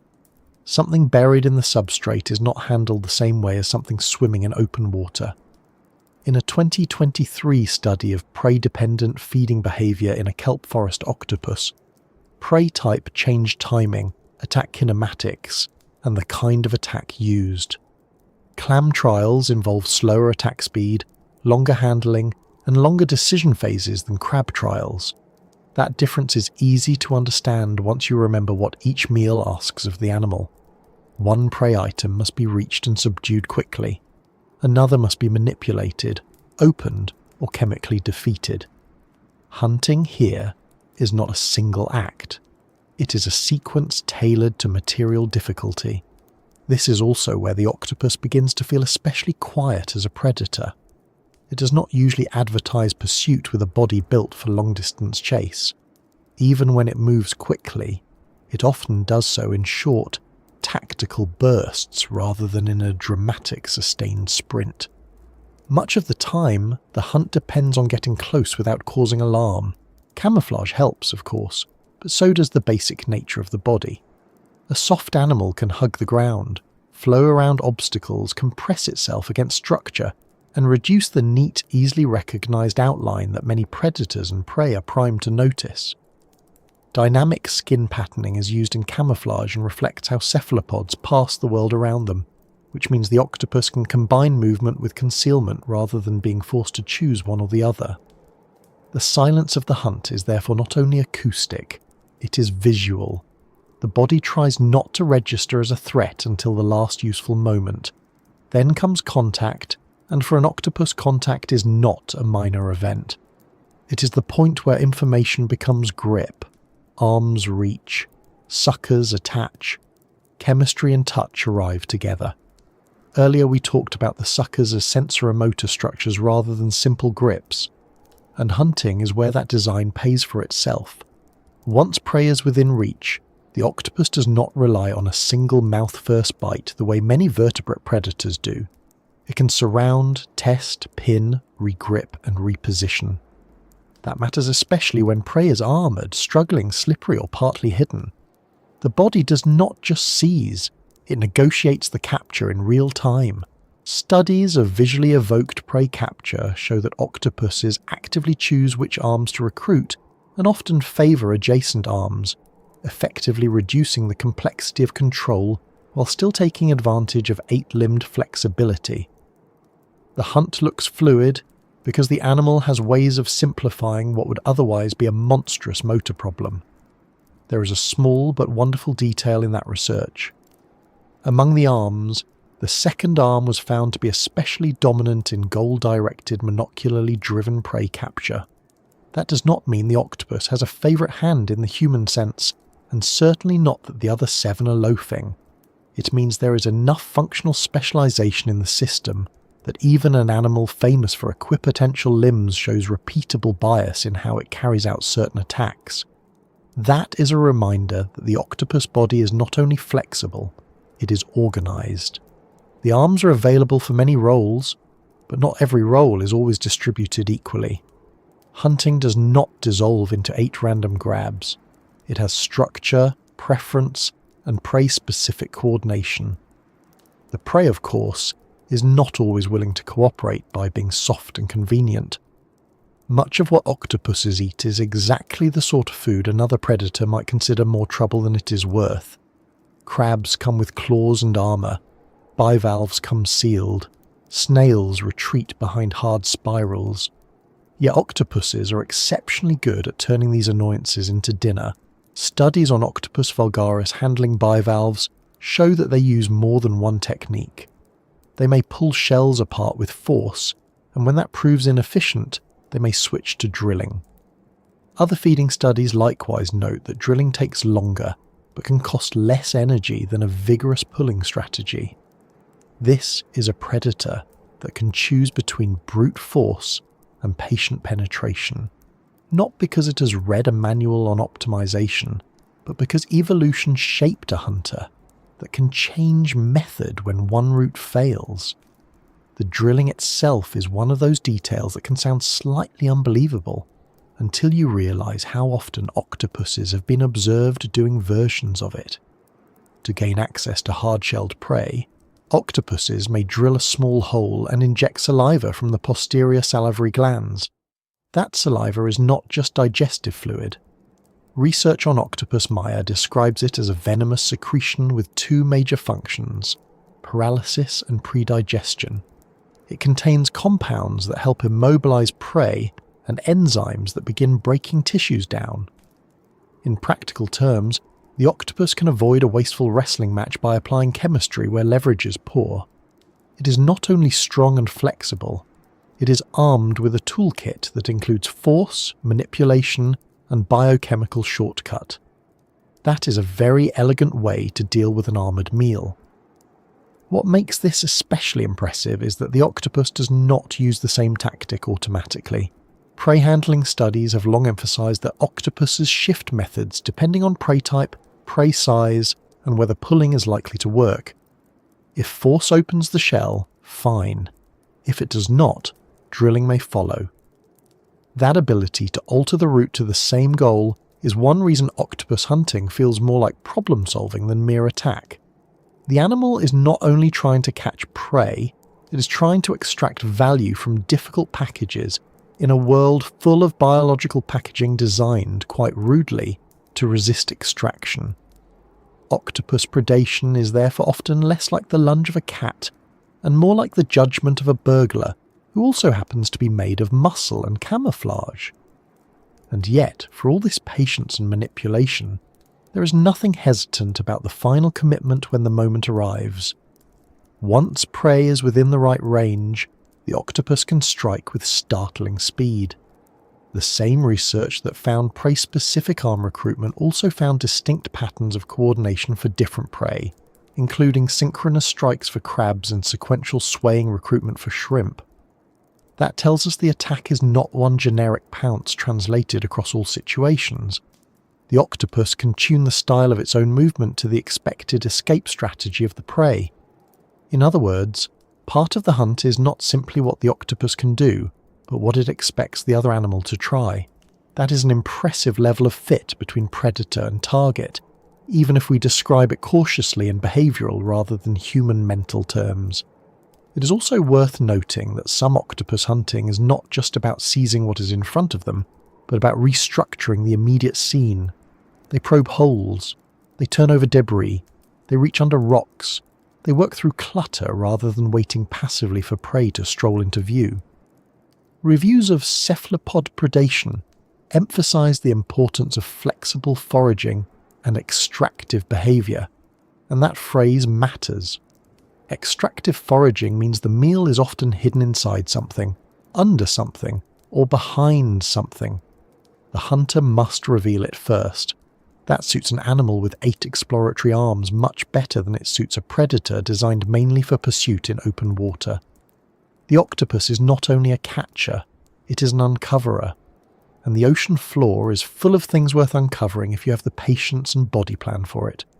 Of course, every hunter is also at risk of becoming prey, and this is where the second half of the title begins to matter. The art of ambush is inseparable from the art of escape. Octopuses are themselves hunted by fishes, marine mammals, eels, seabirds, and sharks. They are soft-bodied, nutrient-rich, and for many predators probably look like a rewarding meal if detected. So every hunting decision carries a second calculation underneath it. Can I approach without being seen? Can I stay close to shelter? Can I commit to handling this prey without exposing myself too long? Can I get out if something larger arrives? Camouflage is one answer, stillness is another, denuse is another. But when stealth fails, the octopus has a final set of dramatic options. The best known of those options is ink, and here too it helps to be more precise than the usual cartoon version. Cephalopod, ink is not simply a black puff of theatrical panic. A major review on cephalopod ink describes multiple defensive functions, including diffuse clouds that serve as smokescreens and cohesive, mucus-rich pseudomorphs that approximate the body and can act as decoys. In some situations, the predator is distracted by the dark mass while the real animal slips away. In others, the cloud may obscure the escape path. Additional evidence suggests ink can also interfere with the sensory world of predators and act as an alarm cue to other cephalopods. So when an octopus inks, it is not just hiding. It is trying to make the predator commit attention to the wrong target, the wrong location, or the wrong sensory impression. That is defensive deception in liquid form. There is a wonderfully practical cruelty to that design. The octopus is already good at vanishing into background. If vanishing fails, it can create an extra object for the predator to worry about. The Smithsonian's Ocean Overview puts it in plain terms. When attacked, the ink may function as a smokescreen, a distraction, or a cephalopod look-alike that the predator attacks instead. That last possibility is especially satisfying in a darkly marine way. The predator spends precious moments lunging at a false octopus while the real one is elsewhere, usually in rapid retreat. In some cephalopods, the classic escape sequence is described as ink blanche jet, combining inking with a sudden blanching of body colour and jet propulsion away from the attack. The important point is that inking is rarely the whole escape. It is part of a sequence meant to disrupt the predator's visual lock at exactly the right moment. Jet propulsion, though, comes with its own cost. Octopuses can move quickly by forcing water through the siphon, and in emergencies that capability matters enormously. But it is not their ideal cruising style. Secondary sources drawing on octopus physiology note that the systemic heart stops beating during swimming, which helps explain why octopuses often prefer crawling when possible and reserve stronger jetting for more urgent situations. Whether or not one leans hard on that image, the broader behavioural point holds well enough. The octopus does not behave like an endurance pursuer. It behaves like an animal built for short tactical movement, concealment, and decisive bursts. Escape, like hunting, is usually a matter of choosing the right moment rather than winning a long race. And that brings us back to the word silence. The octopus hunts in silence not because the sea is quiet, but because its style is based on not announcing itself until action is unavoidable. Even its escape often tries to erase the line between where it was and where it has gone. A predator sees the wrong shape, the wrong darkness, the wrong movement. A prey animal feels contact only when the arms are already there. A shell closes too late. A crab discovers that armour is only useful until someone drills or injects around it. Everything about the octopus method is built around narrow windows of advantage. It does not dominate the environment by size or speed. It dominates by timing, flexibility, and the ability to switch from patience to violence and back again with very little ceremony. There is also something revealing in how often hunting and escaping rely on the same underlying traits. Camouflage helps the octopus ambush prey and avoid predators. Flexible arms help it probe for food and wedge into shelter. Distributed control helps it manage prey capture and rapid retreat through complex spaces. Ink may save its life when concealment fails, but the same body that releases the ink must already know how to disappear into a crack or launch away through open water. This overlap matters because it shows the octopus was not built with separate compartments, labelled offence and defence. It was built for responsiveness. The same system that makes it an excellent hunter also makes it difficult to catch. That economy of design is part of why the animal feels so complete in its strangeness, and perhaps that is why watching an octopus hunt can feel slightly unsettling in a way that watching many other predators does not. A shark is terrifying in a very direct way. A lion is terrifying in a familiar mammalian way. An octopus can seem almost polite right up until the instant it is not. It approaches without obvious haste, studies without obvious expression, reaches without visible joints, then solves the problem of prey with a mixture of touch, chemistry, coordination, and force that does not map neatly onto our usual predator categories. It may ambush, stalk, probe, pull, drill, inject, or vanish. It does not always repeat itself because the world it hunts in does not repeat itself either. That adaptability is the true threat it presents to prey and the true fascination it presents to us. By now, the octopus should no longer look like an animal surviving on a single astonishing trait. It is not winning by camouflage alone, or by arm flexibility alone, or by intelligence alone. It wins by combining them. Hunting reveals that combination with special clarity because every meal is a test of whether the whole distributed system can read a situation quickly enough and act precisely enough to turn uncertainty into food without becoming food itself. And once you notice that, the next step becomes hard to avoid, because a creature that hunts this way, escapes this way, and shifts strategies this fluidly is going to leave us with a larger question about what exactly counts as intelligence when it appears in forms so unlike our own, especially once jars, puzzles, traps, and the thin patience of human expectations enter the picture. What makes jars so interesting is not that they are magical. A jar is only a container. To a human, it is obvious enough. There is food inside, there is a lid or plug in the way. Remove the obstacle and the reward becomes available.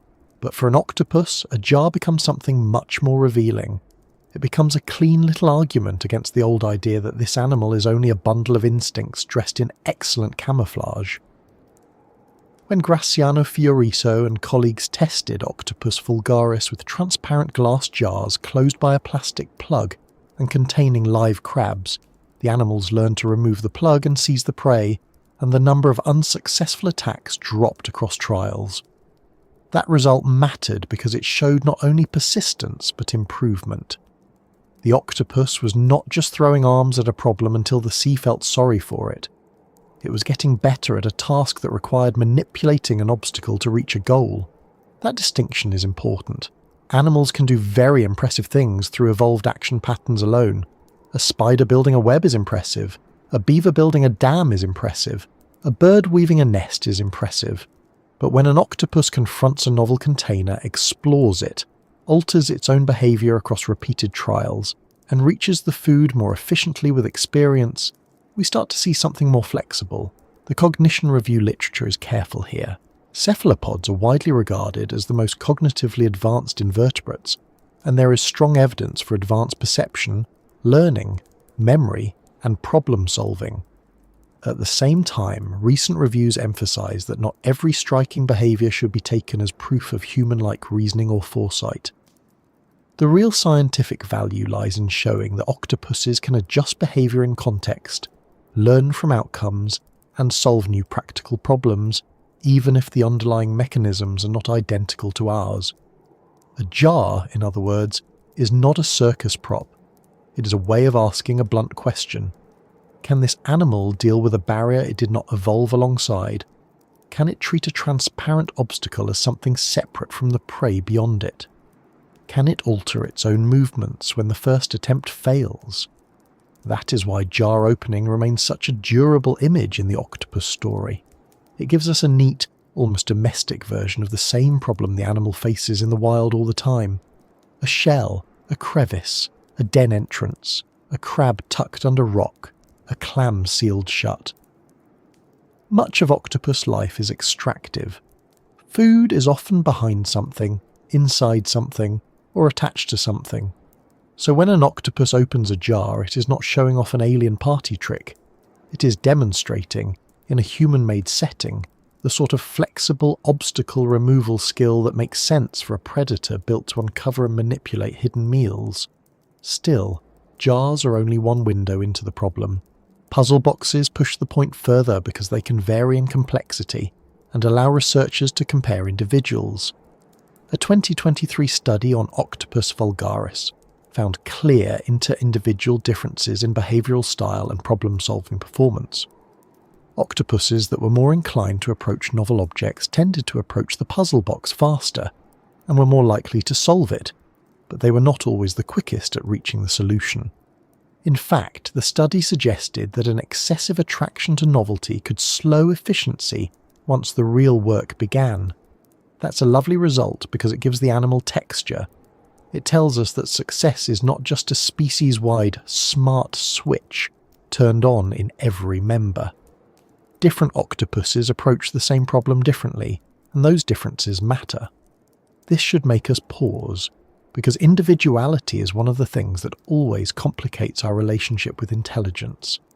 It is easier to praise a species in general than to deal with the fact that some individuals are bold, some are cautious, some are distractible, some are efficient, and some appear to investigate every available object as though the world is a buffet of possible bad decisions. That sort of variation does not automatically mean personality in the richest human sense, but it does mean octopus cognition is not a rigid program. The animal's way of exploring, approaching novelty, and persisting through a task can differ from one individual to another, and those differences can shape outcomes in measurable ways. That matters for a larger reason too. If an animal solves every problem in exactly the same way, we begin to suspect a fixed routine.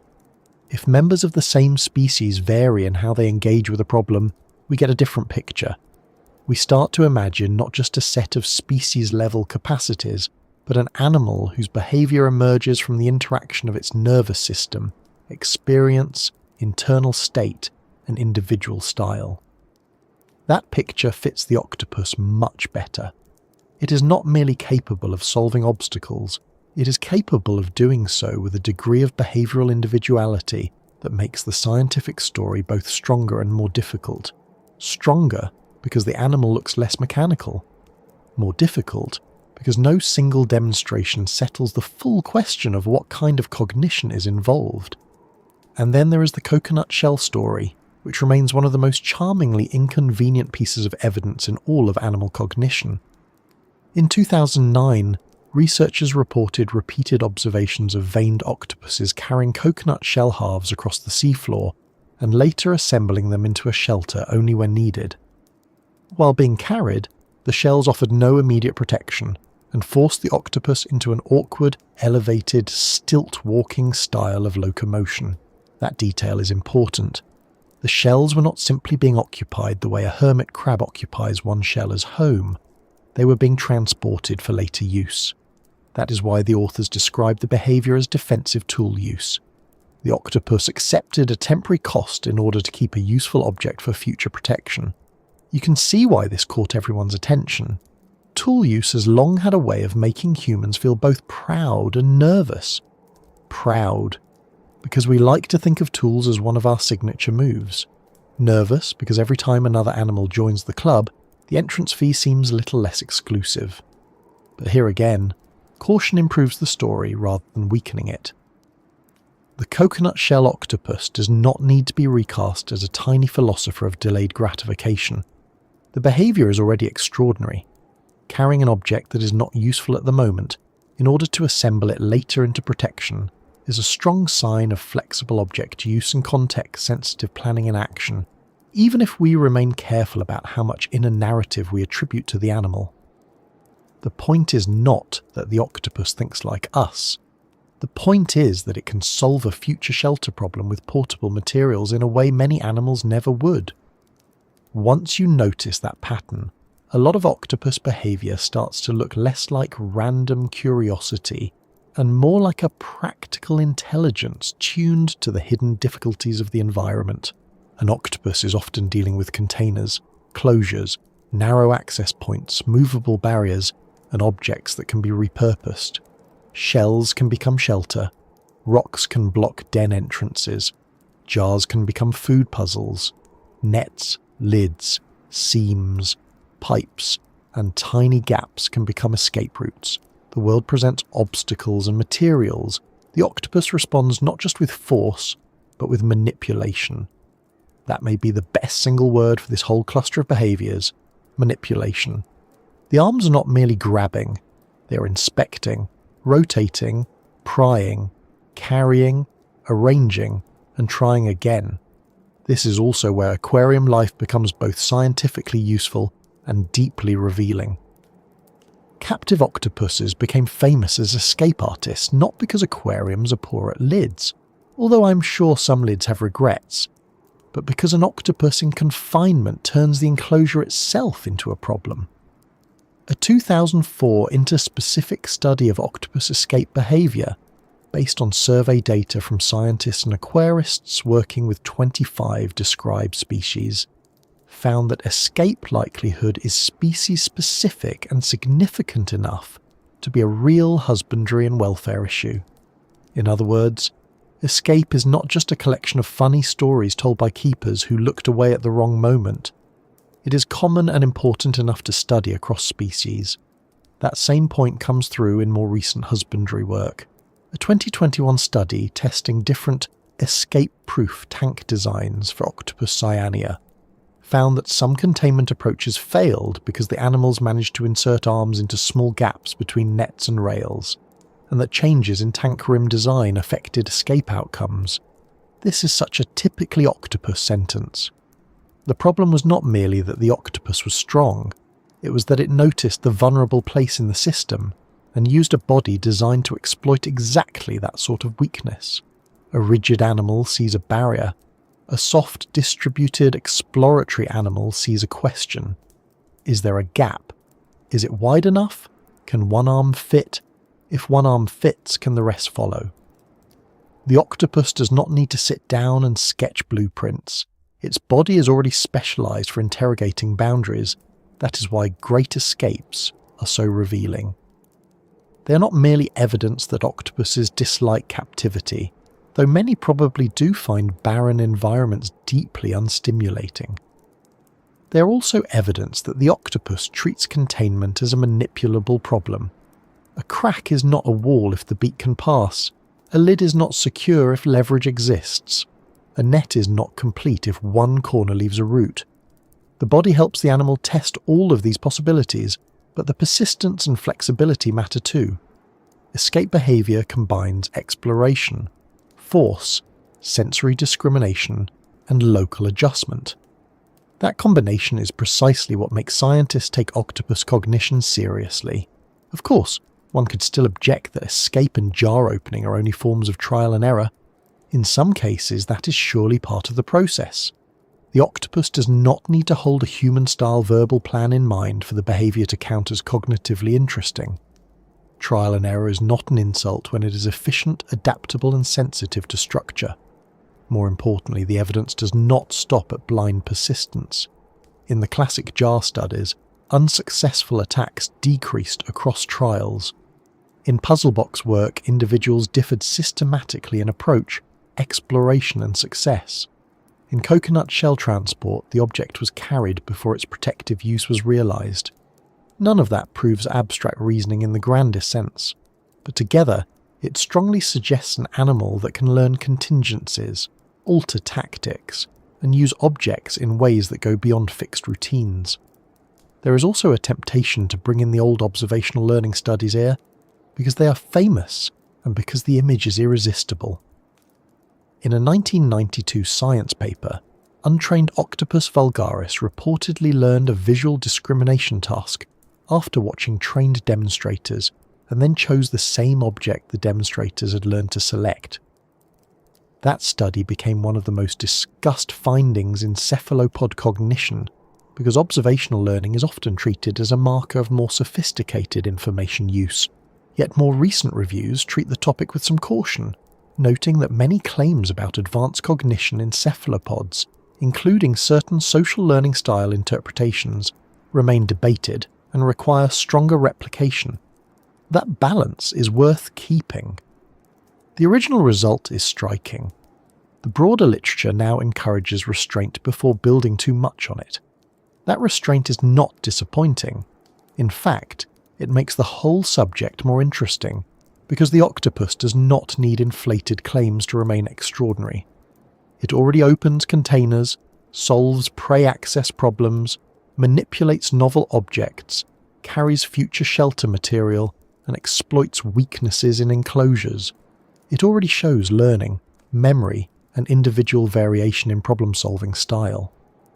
The reviews by Schnell and colleagues make this exact point in a broader way. Cephalopods have impressive cognitive abilities, but the field needs carefully designed, quantifiable work rather than a pile of suggestive stories. That is a healthy place for the science to be. Wonder is allowed, sloppiness is not. There is another angle here that often gets less attention, but it may be one of the most important. These puzzle-solving and escape behaviours also tell us something about welfare. A creature that persistently manipulates, explores, and escapes is not likely to thrive in a sterile, empty box. That is one reason enrichment studies and husbandry papers matter. A 2023 study on Octopus vulgaris in enriched environments found that enrichment affected behaviour and body patterning and was associated with improved weight gain relative to more basic housing conditions. The implication is not merely that octopuses are bored in the casual human sense, it is that their nervous systems seem built for active engagement with a complex world, and environments that fail to meet that complexity are likely to distort what the animal can do. When an octopus opens a jar, that is not only a cognition demonstration, it is also a reminder that this animal is made to interact. Perhaps that is why these stories remain so memorable. A jar being opened feels intimate. A lid being tested feels intentional. A shell being carried for future use feels almost strategic. An escape through a crack feels less like random motion and more like a verdict on the enclosure. The octopus does not flatter us by acting human. It unsettles us by being effective in a way that is clearly intelligent, but hard to map onto the categories we prefer. It solves problems without hands like ours, without social learning histories like ours, without long childhoods, and without a centralized body plan like ours. The evidence does not point to a human mind in marine costume. It points to a different route to flexible competence, and that may be the strangest part of all. Once you step back from the anecdotes and the viral headlines, the octopus does not seem impressive because it can do one or two surprising things.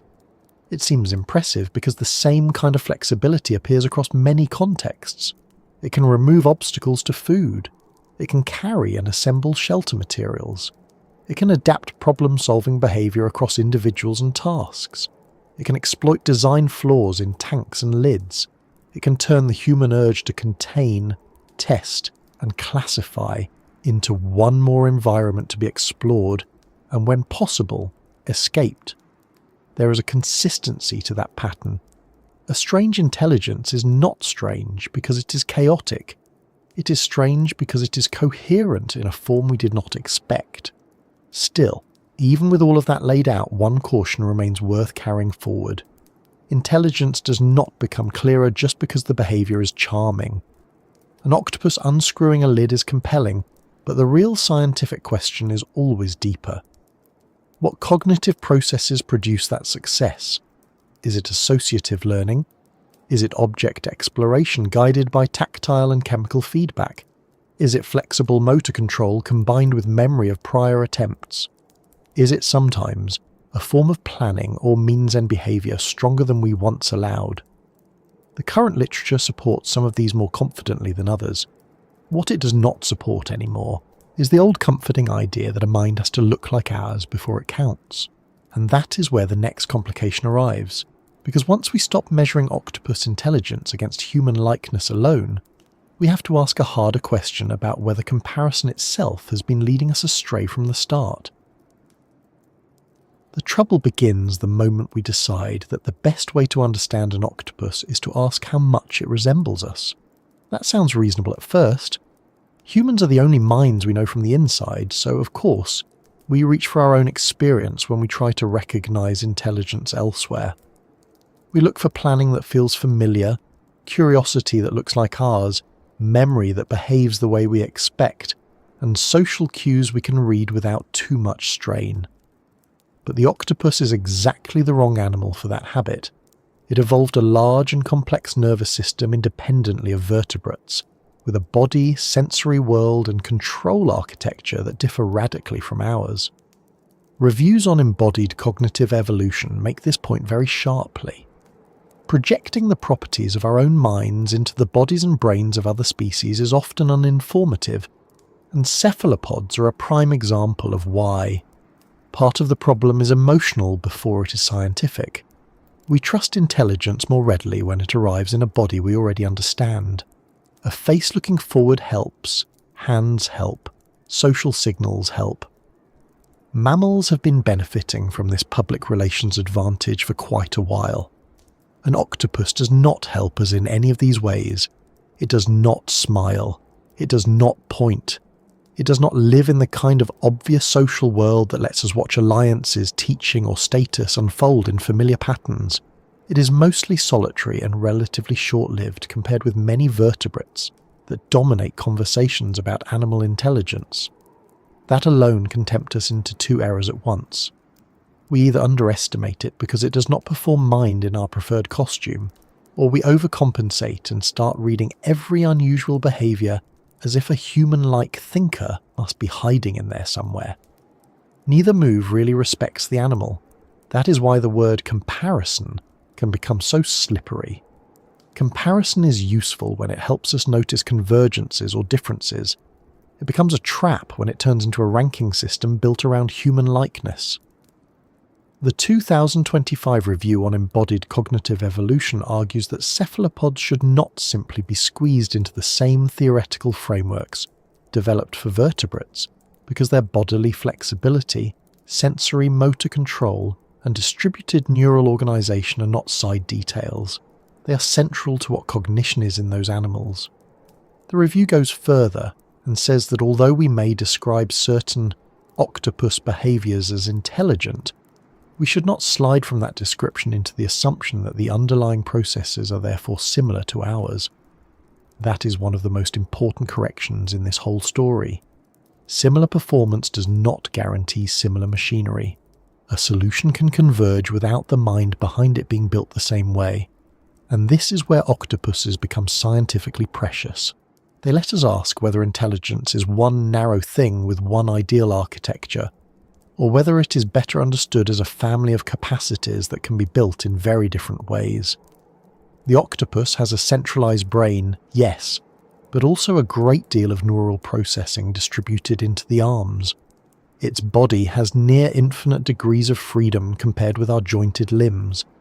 Its arms carry unique chemotactile systems for contact-dependent sensing. Even amputated octopus arms can continue to show complex exploratory behavior for some time, which underlines how much local organization exists outside the central brain. A creature like that is not well served by questions framed as, can it do what a human does on a simplified version of a human task? To understand such an animal, the review argues, you would need to get inside its body as well as its brain. That phrase is worth keeping for a moment because it exposes one of our oldest habits. Humans like to imagine intelligence as something sealed inside the head. We picture a central subject looking out, deciding, then issuing instructions to the body. The octopus interrupts that picture. Its body is not a vehicle parked under the mind. Its body helps constitute the style of cognition it has. The way it explores, grips, tastes, hides, and manipulates is inseparable from the way it solves problems. The review literature on cephalopod behavior and consciousness repeatedly emphasizes their flexible behavior, marked learning capabilities, and lack of strongly stereotyped fixed action patterns. But it also warns that the distinctive nature of their bodies and nervous systems should shape the very questions we ask. In plain terms, octopus intelligence is not a human mind that happens to be wet and boneless. It is a different biological arrangement for meeting the world. Another part of the problem is methodological. Comparative cognition has often focused on what animals can do, especially when the results are exciting, surprising, and easy to tell as stories. A 2024 review on the limits of animal cognition argues that the field has paid more attention to capacities than to limits, and that this creates both scientific and publication bias. We celebrate positive findings. We publish the astonishing task success. We build headlines out of the extraordinary case. But if we only ask whether an octopus can produce a result that sounds impressive to humans, we may miss two equally important things. First, we may fail to detect where its cognition genuinely differs or has limits. Second, we may fail to notice when our task itself is a poor fit for the animal's ecology, body, or motivation. A failure on a human-designed task is not always evidence of a cognitive limit. Sometimes it's evidence that the task was asking the wrong creature the wrong question. That matters more than it might seem. Imagine designing a test of intelligence that depends heavily on social inference, facial attention, or prolonged patience in a static setting. A primate might do reasonably well. A corvid might do something clever in its own way. An octopus might look erratic, disinterested, or impossible to score. But that result would tell us as much about our assumptions as about the animal.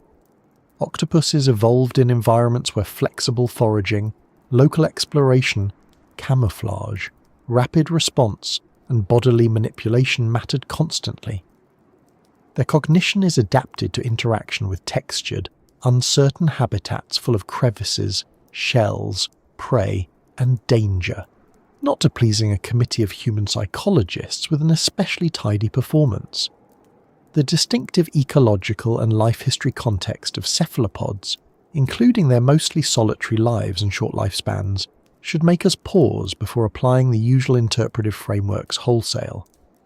Then there is the temptation of anthropomorphism, which is both understandable and risky.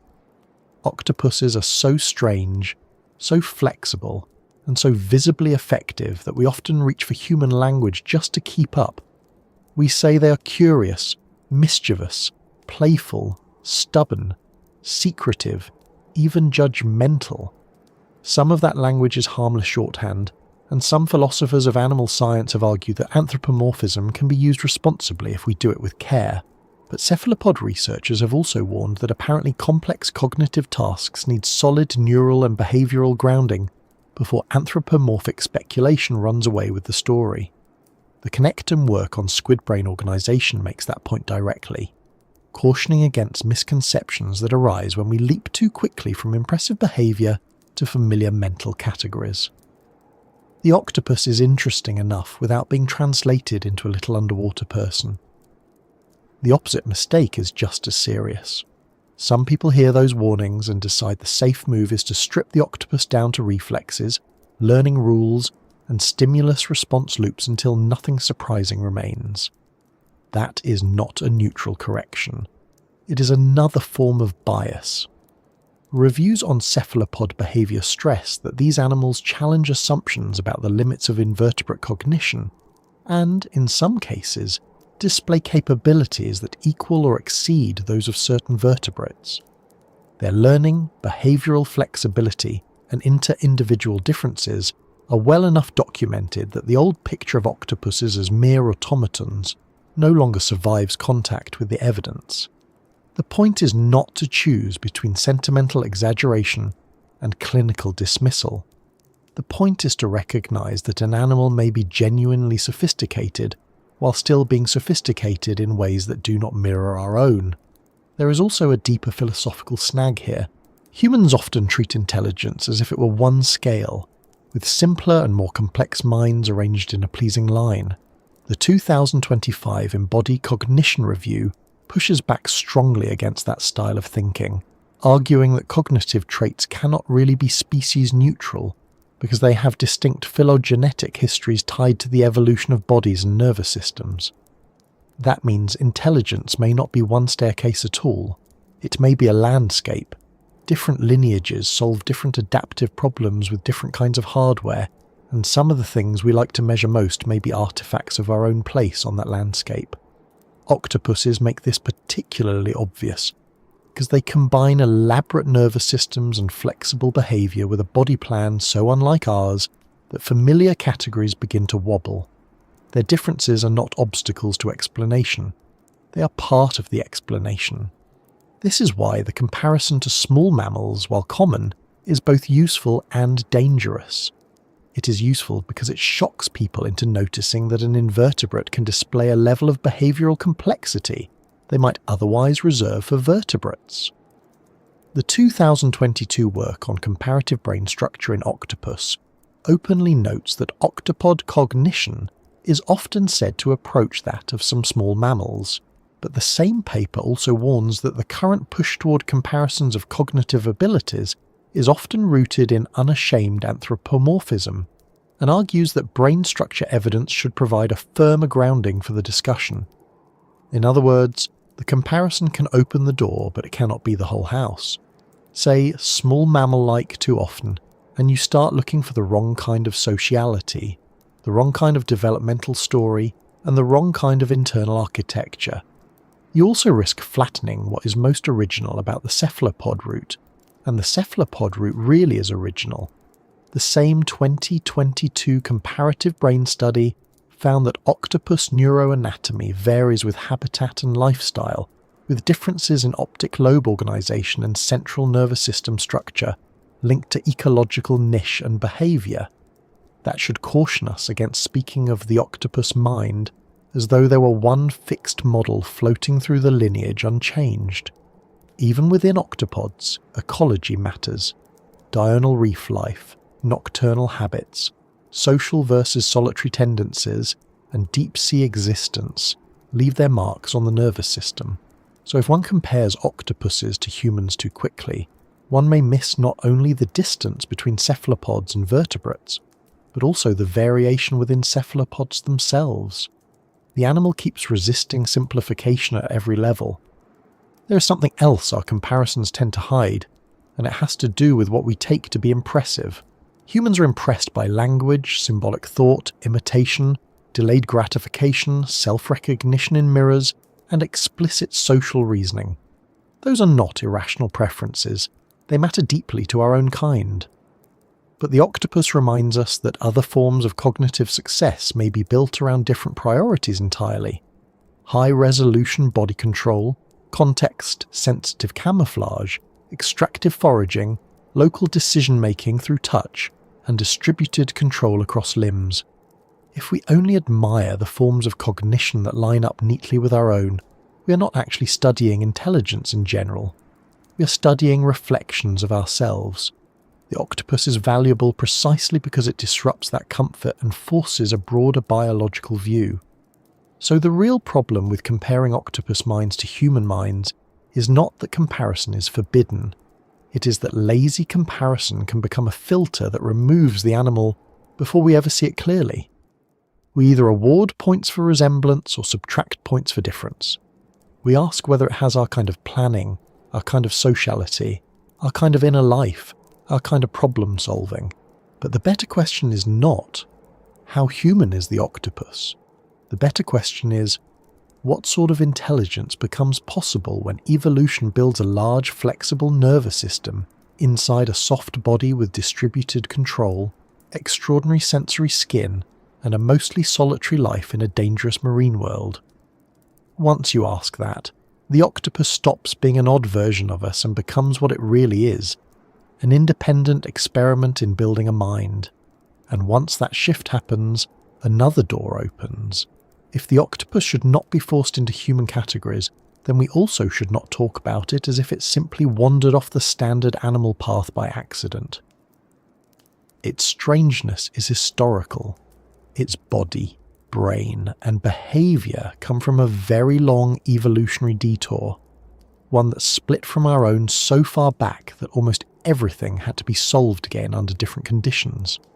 Which means the next step is not to keep asking whether the octopus thinks like us after all, but to ask how a lineage could travel so far from familiar designs and still arrive at something so capable, so effective, and so difficult to ignore. What makes the octopus feel so strange is not only that it is unusual now, it is that its whole lineage took a route through evolution that most of us would never have predicted in advance. If you met an octopus with no background at all, you would probably not place it anywhere near a snail or a clam. You would not look at 8 arms, a beak, a body that can pour through cracks, skin that can change pattern in an instant, and a nervous system spread deep into the limbs, and think, yes, this clearly belongs to the same larger family as the things quietly scraping algae from rocks or sitting inside shells on the seabed. And yet that is exactly where the story begins. The octopus is a mollusk. That is one of the most important facts in the entire animal's history, because it tells you just how far the lineage travelled from its starting point. Mollusks, taken broadly, are a wildly successful group, but they're not usually the first place people go looking for something that feels like an alien intelligence. When most people think of mollusks, they picture snails, clams, mussels, maybe slugs. perhaps something damp and resigned to carrying a house around. That image is not wrong, but it is incomplete. Evolution does not move in straight lines toward the expectations of human observers.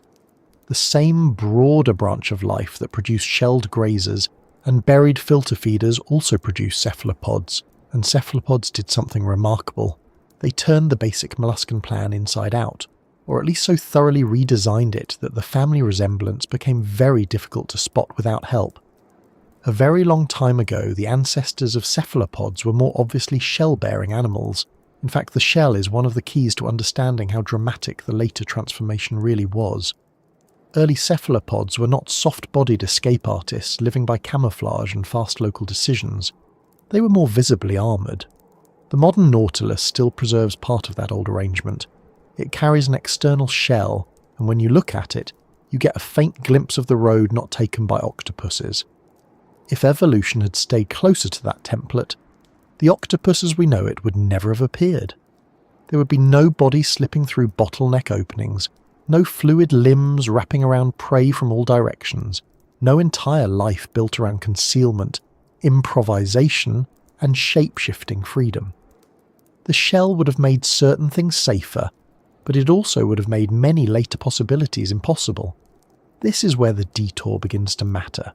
Somewhere along the cephalopod line, especially in the lineage leading to the coleoids, the group that includes octopuses, squids and cuttlefish, the shell was reduced, internalized, or lost. That change was not a trivial cosmetic update. It was a deep reorganization of what kind of creature a cephalopod could become. A shell is protection, certainly, but it is also commitment. It fixes your dimensions. It limits your flexibility. It defines what counts as a possible movement and what counts as an impossible one. Once that hard external architecture began to recede, the body could do new things. It could bend more. It could compress more. It could accelerate differently. It could fit into spaces that armour would have denied. It could become, in a very literal sense, more negotiable. Of course, losing armour is not usually a small decision from evolution's point of view. A shell is not discarded because life suddenly becomes easier without it. A shell is discarded when other strategies become more useful than the safety it provides. That is the essential bargain behind the octopus body. Protection moved from structure to behaviour.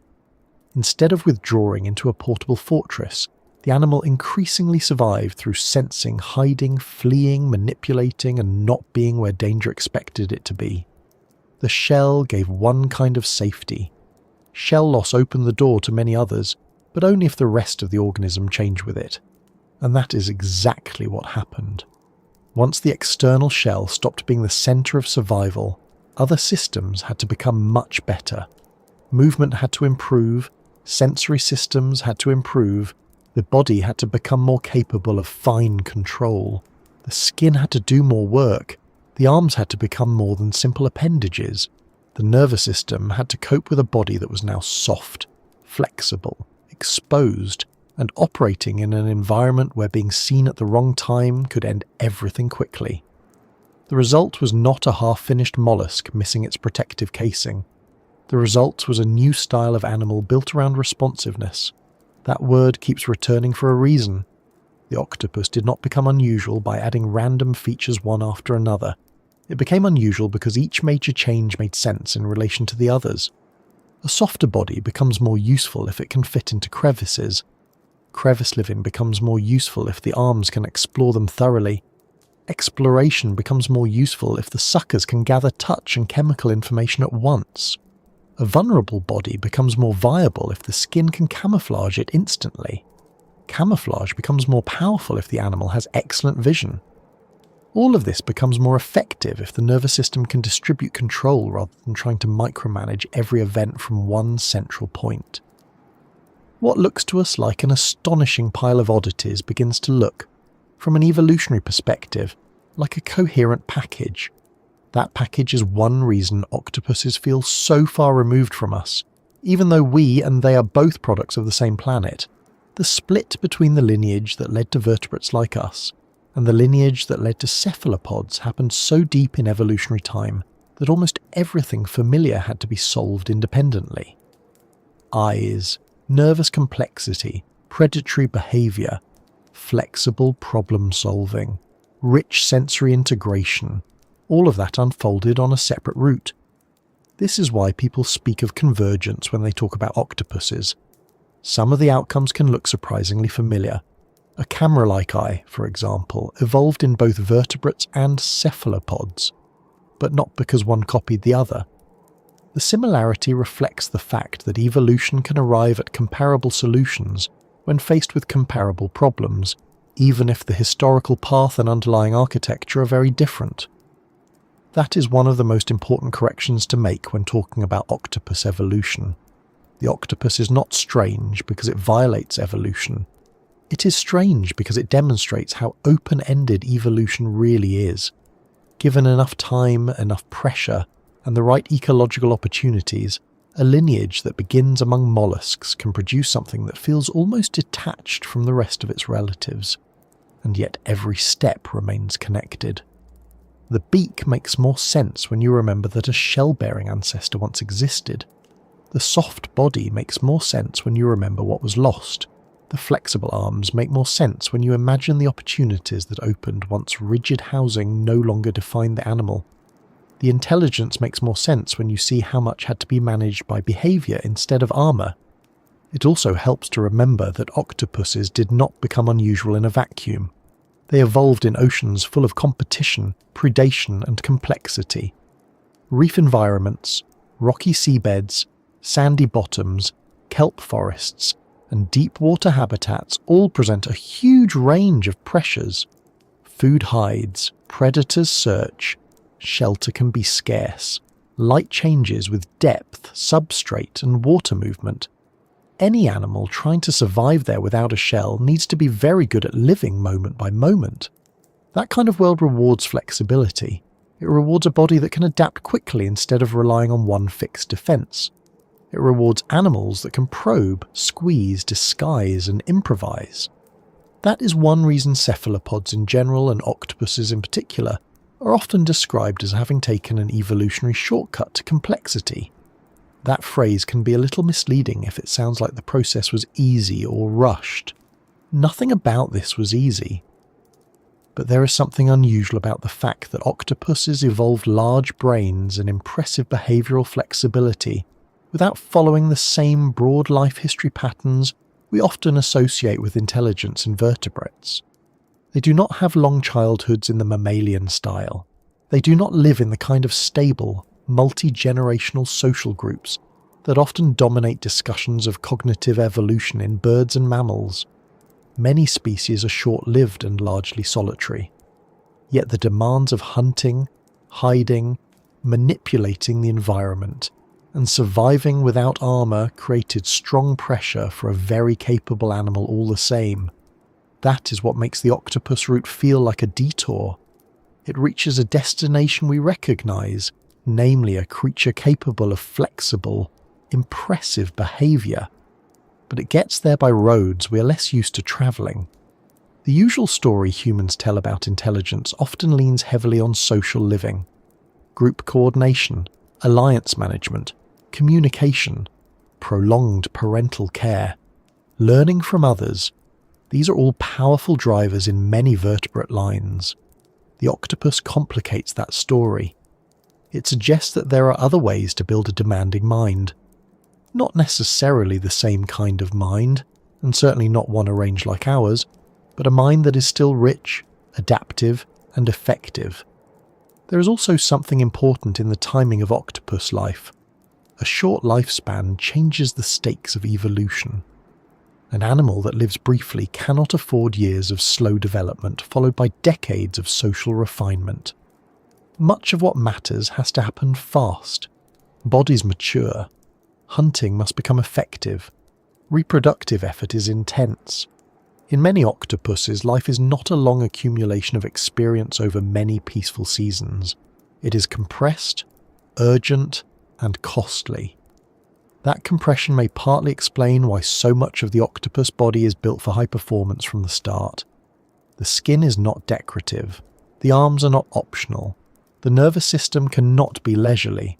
Every major system contributes to a life that often unfolds at serious speed, even when the animal itself appears calm and deliberate. And then there is the body plan itself, which became one of the great evolutionary experiments of the ocean. Most animal lineages commit to a more rigid geometry: front, back, a skeleton, repeatable limb units, clear leverage points, limited bending. The octopus departs from that so dramatically that it almost feels as if evolution stopped caring about neat diagrams. But the departure is not random. The arms are arranged around the mouth, forming a ring of active contact. The beak sits at the centre, ready to process prey once the limbs have solved the access problem. The mantle protects the core organs. The siphon provides rapid propulsion when needed.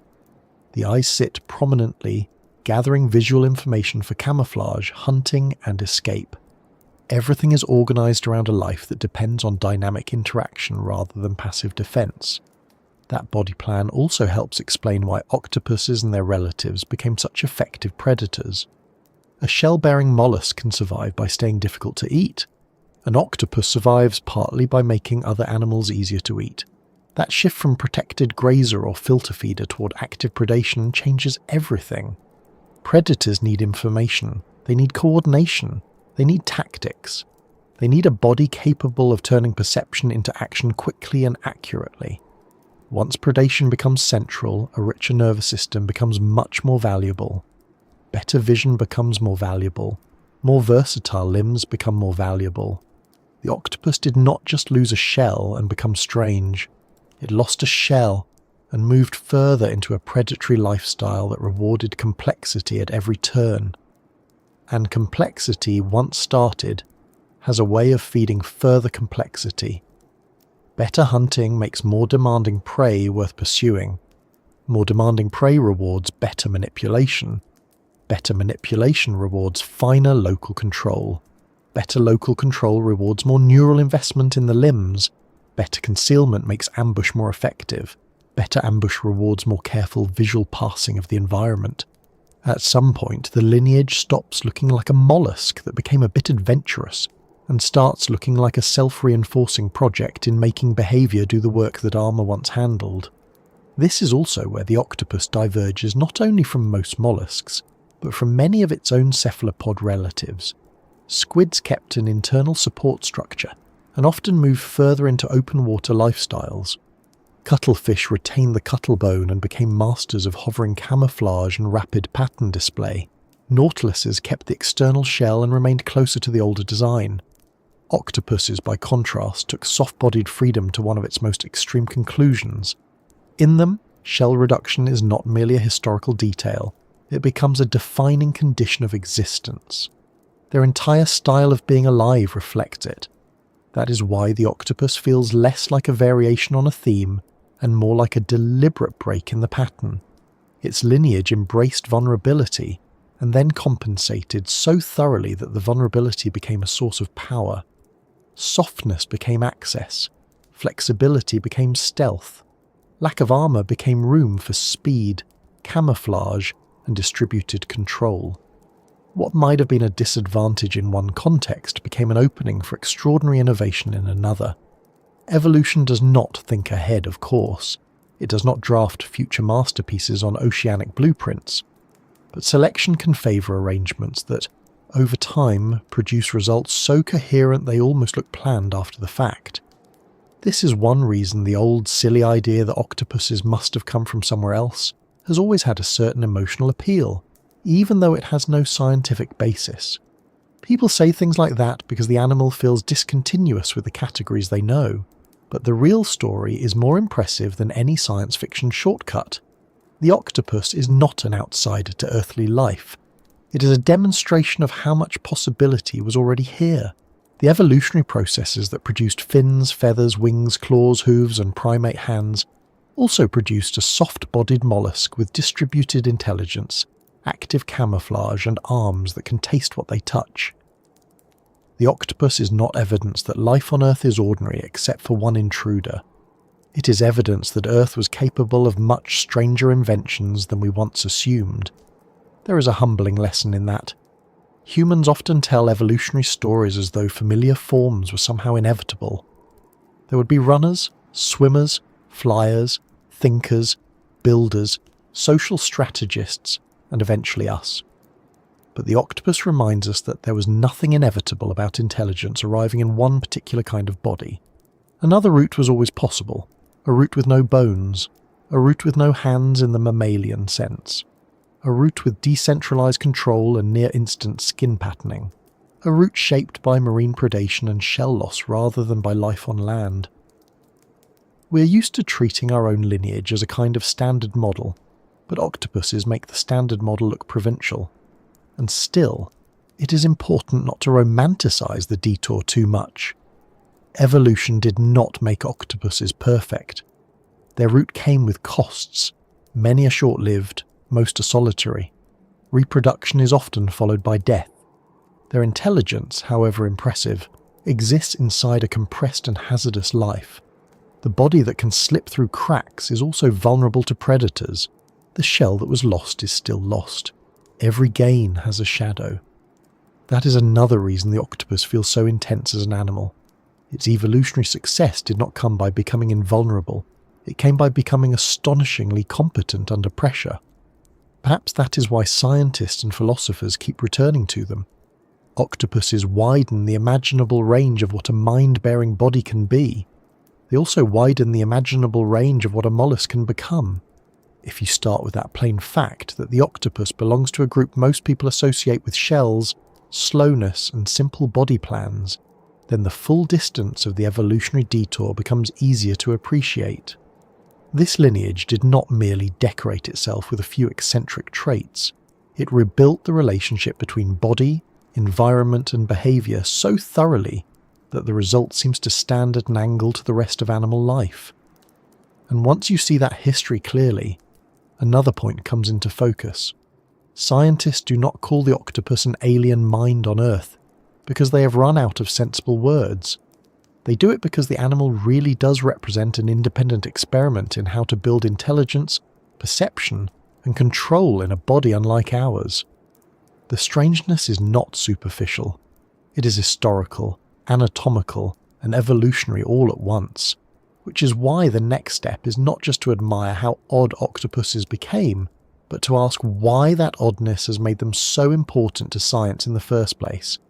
Because once the lineage took this detour, it ended up producing something that forces researchers to rethink what intelligence on Earth can look like at all. And that is exactly why scientists keep reaching for language that sounds almost too dramatic at first. Alien mind on Earth is not really a claim about science fiction. It is a shorthand for evolutionary distance, biological originality, and a style of intelligence that did not follow the vertebrate route. Cephalopods and vertebrates have been on separate paths for roughly 550 million years, and yet octopuses still arrived at large brains, behavioural sophistication, camera-type eyes, and flexible problem-solving. That combination matters because it means the octopus is not a familiar mind placed in an unfamiliar body. It is a deeply independent experiment in building a capable animal, which is precisely why it feels so foreign even while remaining completely and thoroughly Earthborn. The first reason for the alien label, then, is simple. The octopus is evolutionarily distant from us, in a way most intelligent animals are not. When we compare ourselves with apes, dogs, dolphins, or crows, we are still looking at lineages that share many basic vertebrate design principles. Heads work in broadly familiar ways. Limbs follow recognizable rules. Nervous systems are centralized according to patterns we know how to talk about. The octopus offers much less comfort. It belongs to the mollusks, a group whose other famous members include snails, clams, and slugs. Yet within that broader lineage, cephalopods independently evolved large nervous systems and complex behaviors. A 2023 review on cephalopod nervous system evolution puts the point very plainly. Giant brains have independently evolved twice on this planet, in vertebrates and in cephalopods. That is not a small detail. It is one of the biggest comparative facts in biology. The second reason is architectural. Even if octopuses had large brains, people might still feel less startled if those brains were organised in a reassuringly vertebrate way. They are not. Octopuses have the largest nervous systems among invertebrates, often described as containing roughly 500 million neurons. But those neurons are distributed in a radically unusual pattern. The nervous system is divided into the brain, the optic lobes, and the elaborated arm nervous system, with about 3/5 of the neurons in the arms. The central brain is important. The optic lobes are enormous, but the limbs are not mere obedient tools. They carry major sensory and motor processing themselves. That makes the octopus feel alien, not because it is irrational, but because its intelligence is not packed neatly into a single command centre, the way humans instinctively expect. And the details only make that impression stronger.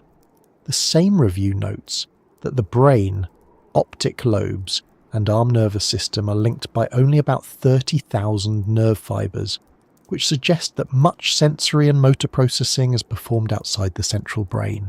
The brain helps select, initiate, and terminate behaviour, but the details of arm movement are embedded in the arm system itself. So when an octopus reaches, grips, probes, and changes course, the body is not merely receiving orders from a distant office. The body is participating in the act. That is one reason the animal can look so uncanny.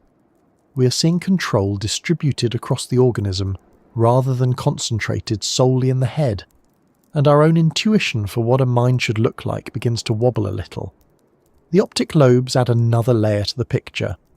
Octopuses are not only tactile, local, and distributed, they are also highly visual. Their optic lobes contain an immense number of neurons and process incoming information from the eyes in ways that support navigation, camouflage, and learning.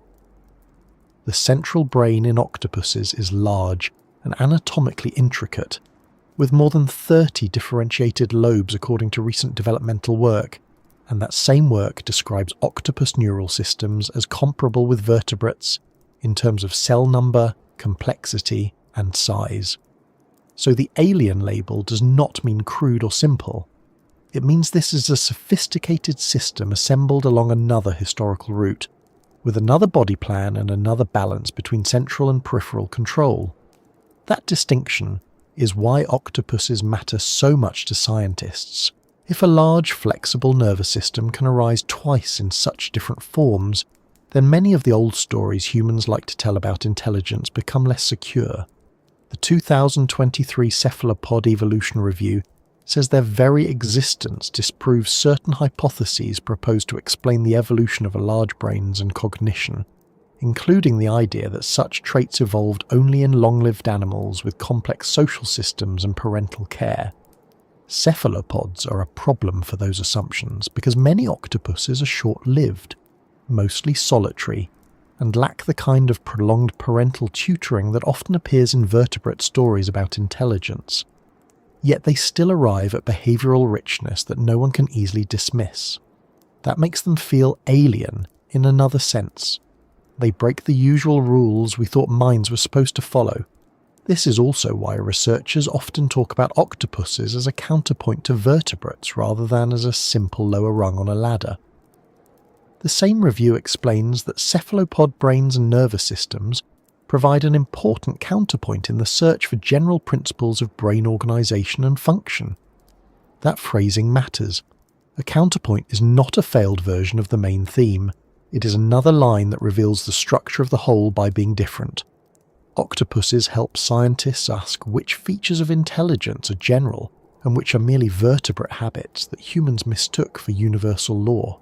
Once a mollusk can camouflage with millisecond speed, solve obstacles, coordinate 8 flexible arms, and process the world through distributed control, the sample size for what a mind can be immediately gets much larger.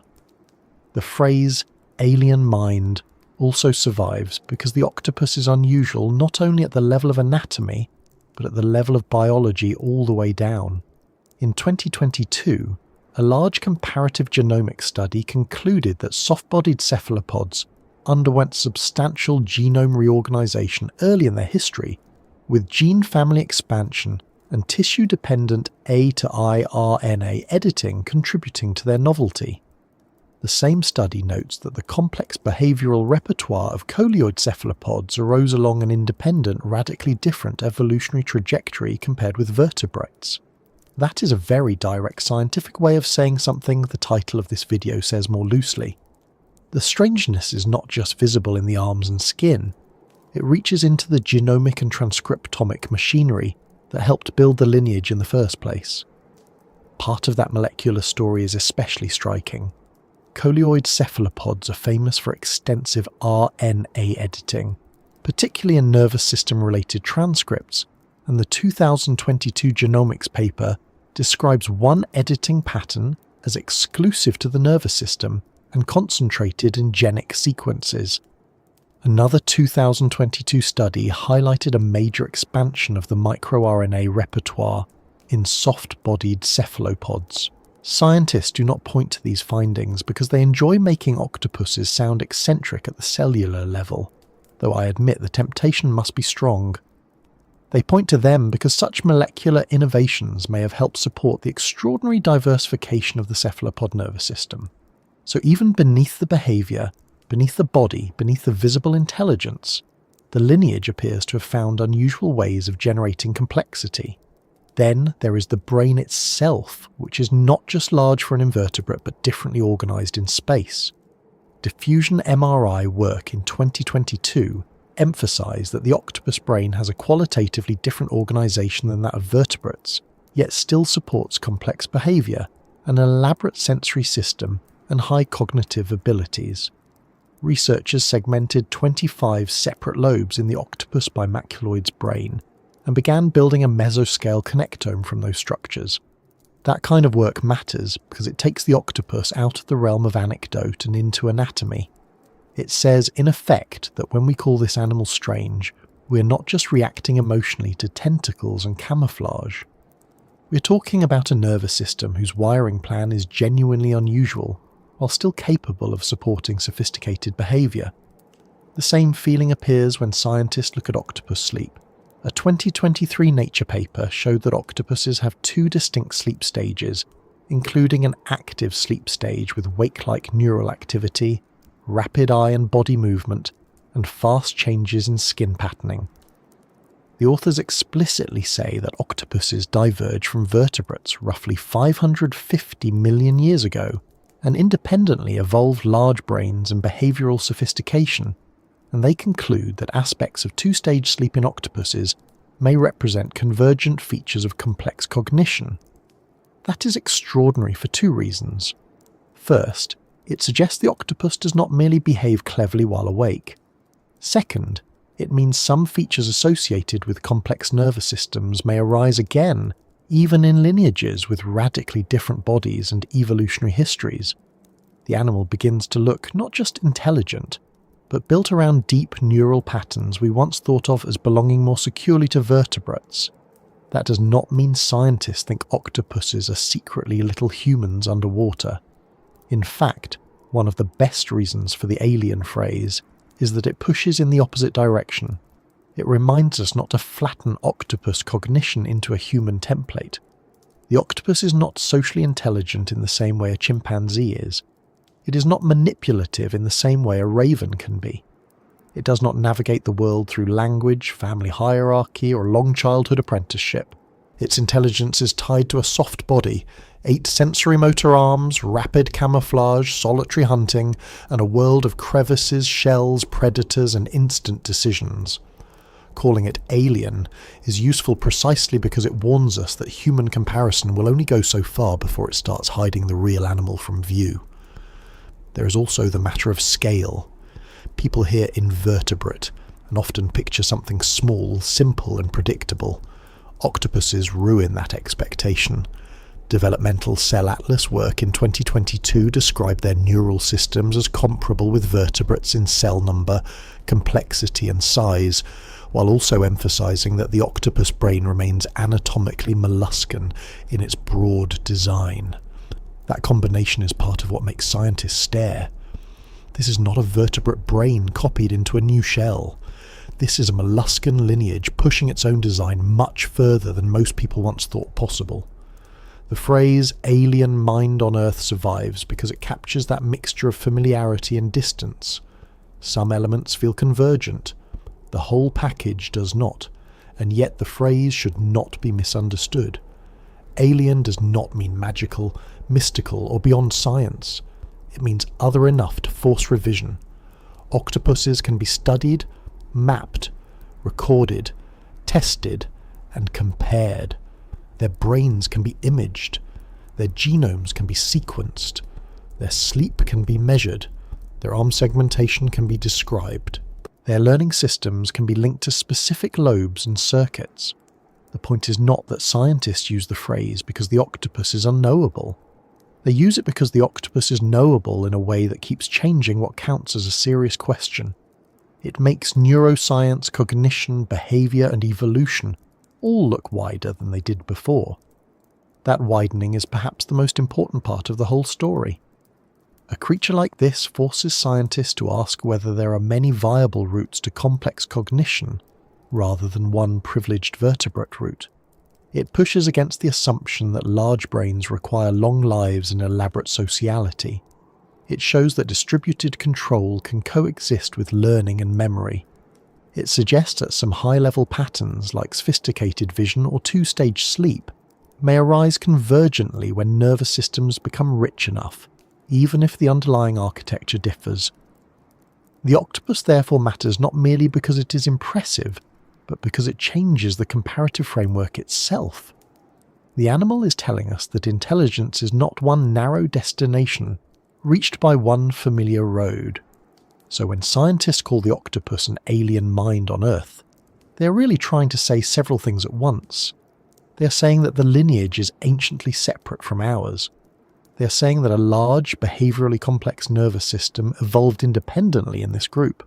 They are saying that the organisation of that nervous system, especially its distribution into the arms and its balance between central and peripheral processing, is very unlike our own.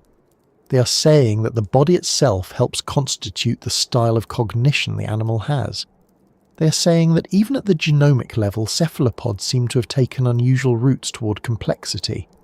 And they are saying that the octopus, by existing, makes many human assumptions about minds feel smaller and less complete than they used to. What remains, after all that, is not just admiration for one remarkable animal. It is a larger change in perspective. The octopus becomes important not only because it is strange, but because its strangeness is informative. It reveals that intelligence can be distributed, embodied, short-lived, solitary, highly visual, intensely tactile, and still capable of richness that demands serious study. It reveals that evolutionary history can produce minds that are not steps toward us or away from us, but fully valid outcomes in their own right. And once that sinks in, the octopus stops being merely the ocean's odd genius and becomes something even more valuable. A reminder that the mystery of intelligence is bigger than the human shape we first learned it in, which is why the last step in this story is not really about octopuses alone anymore, but about what their existence forces us to admit about mind itself. There is a point, after spending enough time with octopuses, when the animal itself stops being the only mystery. At first, the mystery seems obvious. How can something like this exist at all? How can a creature with 8 flexible arms, distributed control, instant camouflage, short lifespans, and a body that behaves more like a question than a fixed design also be so capable, so adaptable, and so difficult to fit into any comfortable category? But if you stay with the animal long enough, another mystery begins to take its place. The deeper mystery is not only what an octopus is, it is what intelligence is, if intelligence can appear here, in this form, on this route, under these conditions, and still be real enough to force science to widen its language. Reviews in comparative cognition now say openly that cephalopods are ambassadors for rethinking cognition, precisely because they evolve sophisticated behaviour and large complex brains independently of vertebrates, and therefore expand what a serious study of minds has to include. That is why the octopus matters beyond curiosity, beyond natural history, and even beyond marine biology. It is not just one more impressive species for a documentary narrator to describe in a slightly hushed voice over slow footage of a reef. It is a living challenge to the old idea that intelligence has one proper shape. For a very long time, humans have tended to imagine minds as something like a ladder. There are simple creatures lower down, more advanced creatures higher up, and somewhere near the top sits the kind of intelligence we know best, because it belongs to us. The octopus makes that ladder feel clumsy. It suggests something closer to a landscape instead, with different peaks reached by different routes, each shaped by body, habitat, history, and evolutionary pressure.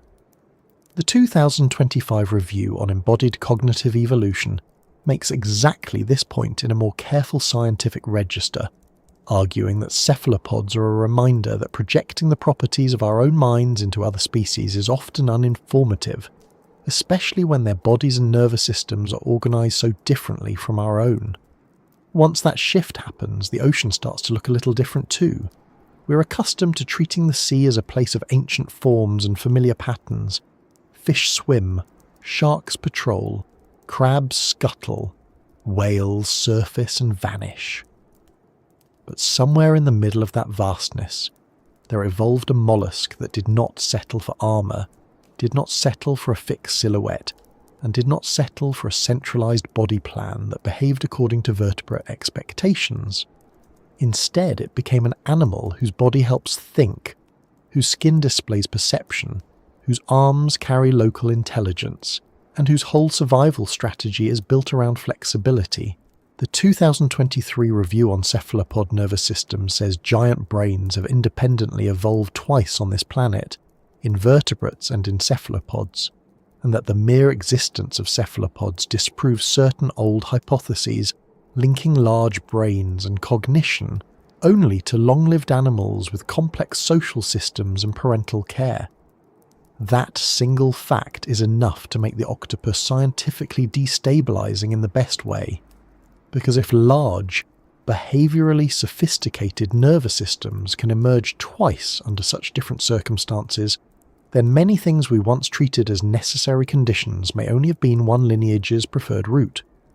Long childhoods, dense social structures, vertebrate-style body plans, clear centralisation. These are not nothing, of course. They matter in many animals and they matter profoundly in us. But the octopus says they are not the only route to a rich behavioural life. It is mainly solitary. It is comparatively short-lived. It does not build intelligence through primate family drama or bird-like social apprenticeship. It arrived at something potent anyway. That is one reason the octopus feels so unsettling. It is not merely another example of intelligence. It is a rebuttal to our laziness about how intelligence should evolve. And still, there is a caution here that matters just as much as the wonder. The right response to the octopus is not to take every astonishing behaviour and inflate it into a human mental category. Scientists working on animal cognition have warned that the field has often focused more on capacities than on limits, and that publication bias tends to reward the exciting result over the careful boundary. That warning matters here. The octopus does not become more impressive because we force it into familiar labels like genius, self-aware strategist, or underwater philosopher. It becomes more impressive when we accept that some of its capacities are clear, some remain uncertain, and some may be unlike ours in ways we still do not know how to describe properly. A 2024 review on the limits of animal cognition argues that understanding what animals cannot do and why is as important as celebrating what they can do. That is especially useful for octopuses, because their very difference makes sloppy comparison easy and disciplined comparison necessary. That kind of discipline does not reduce the mystery, it sharpens it. It lets us say with confidence that octopuses have large and complex nervous systems, flexible behaviour, learning, problem-solving, and unusual forms of sensory motor control. It also lets us say with equal honesty that many of the most important questions remain open. What does the octopus experience feel like, if "feel like" is even the right phrase? How unified is its awareness, given the degree of local control in the limbs? How much of its problem-solving is best described as planning, and how much as embodied interaction with the world? What are the limits of its memory, its self-model, its social understanding, its representation of time?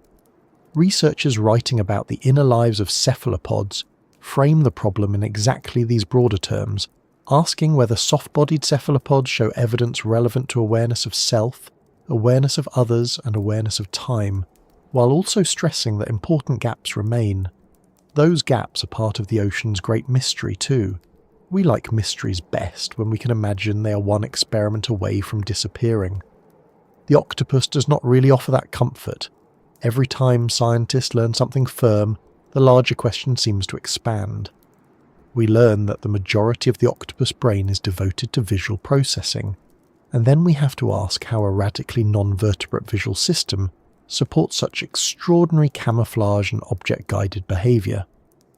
We learn that giant brains evolved independently in cephalopods, and then we have to ask which parts of complex cognition are general and which are tied to a particular bodily architecture.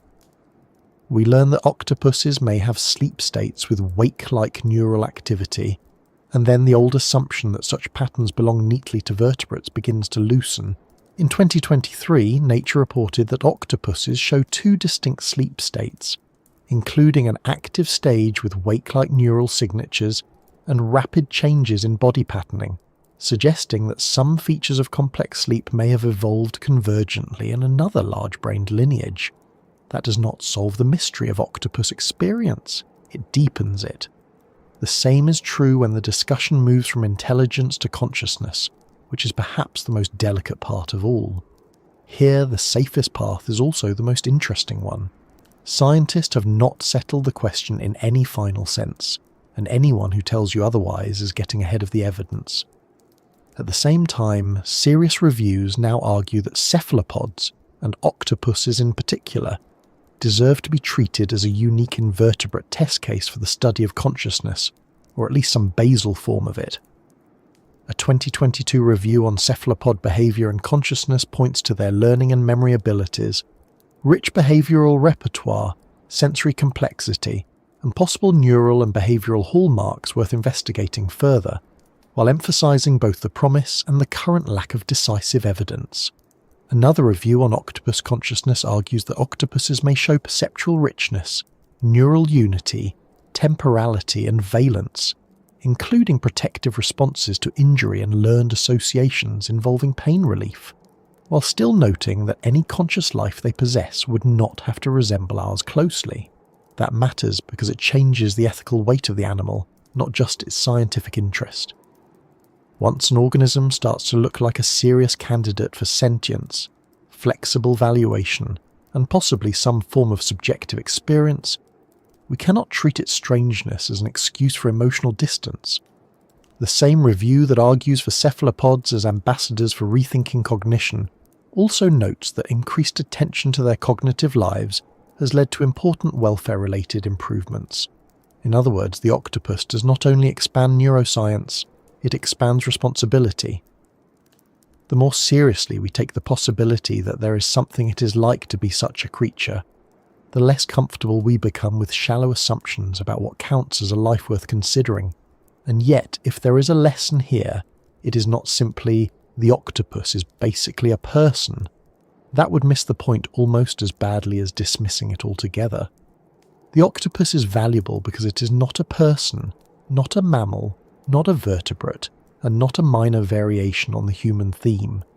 It is valuable because it offers a second major experiment in what a large, behaviourally rich nervous system can become.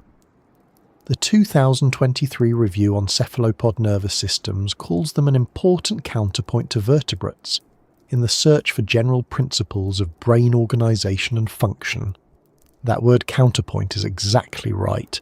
The octopus does not exist to flatter human exceptionalism by resembling us from a safe distance. It exists to reveal the structure of the larger problem by being so different and yet so undeniably capable.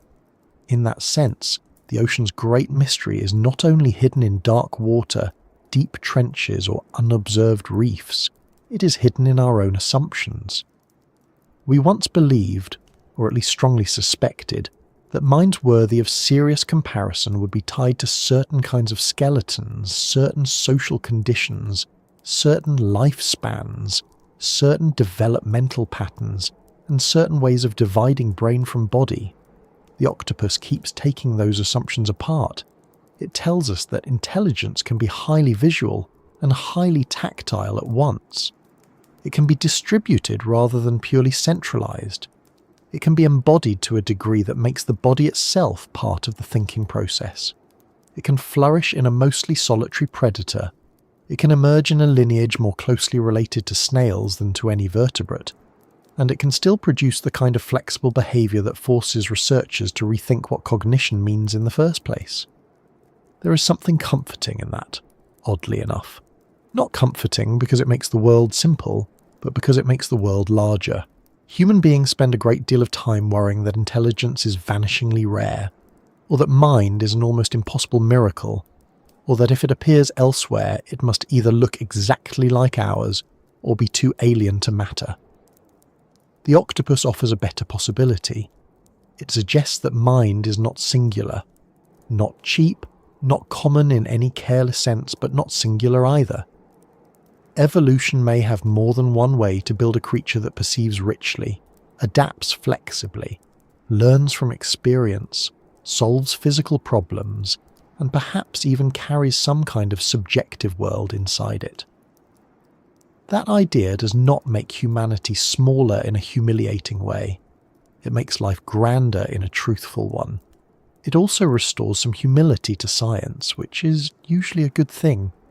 Researchers studying octopus vision note that despite the sophistication of the animal's visual behaviours, there is still a tremendous amount unknown about the neural bases of vision in these creatures. That sentence should sound familiar by now. Tremendous amount unknown. It appears again and again in different forms whenever we approach the octopus closely. Unknown how exactly the visual system computes certain scenes.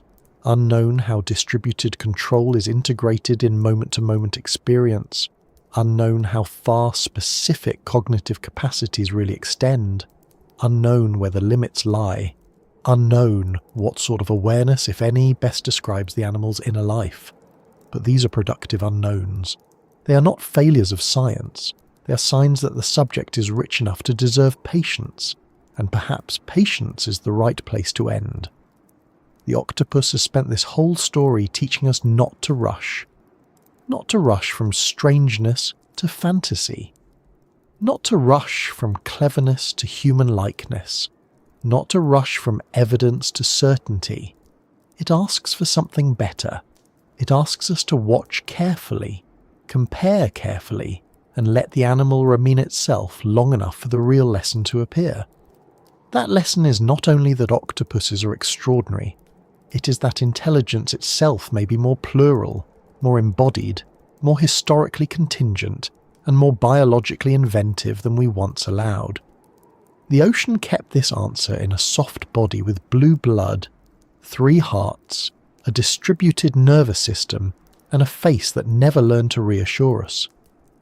Perhaps that is why it took us so long to understand what we were looking at. So when we say, we were wrong about octopuses, what we really mean is something larger than one species. We were wrong whenever we assumed that a mind had to arrive in a familiar shape before we would recognise it. We were wrong whenever we treated intelligence as a ladder instead of a landscape. We were wrong whenever we thought the body was merely a vehicle rather than part of the way a creature thinks. And we were wrong whenever we imagined that the strangest answers on Earth must be less real simply because they are harder to translate. The octopus corrects all of that without ever needing to explain itself to us. It just lives its impossible-looking life on the seafloor, and the burden of understanding falls back on us. And maybe that is the final quiet wonder of it. The great mystery of the ocean is not only that it contains monsters, marvels, and hidden things, it is that it contains other ways of being a mind. The octopus is one of the clearest of them. not because it is the most human, but because it is not. It shows us a route that began in the ancient history of mollusks and arrived, against all ordinary expectation, at something capable of camouflage, memory, manipulation, sleep, problem-solving, and a form of presence that science is still learning how to name. A creature does not need to come from another world to feel like first contact. Sometimes it only needs to come from a branch of life so different from ours that, when we finally meet it properly, we discover the unfamiliar thing was never the octopus alone. The unfamiliar thing was how narrow our definition of intelligence had been all along.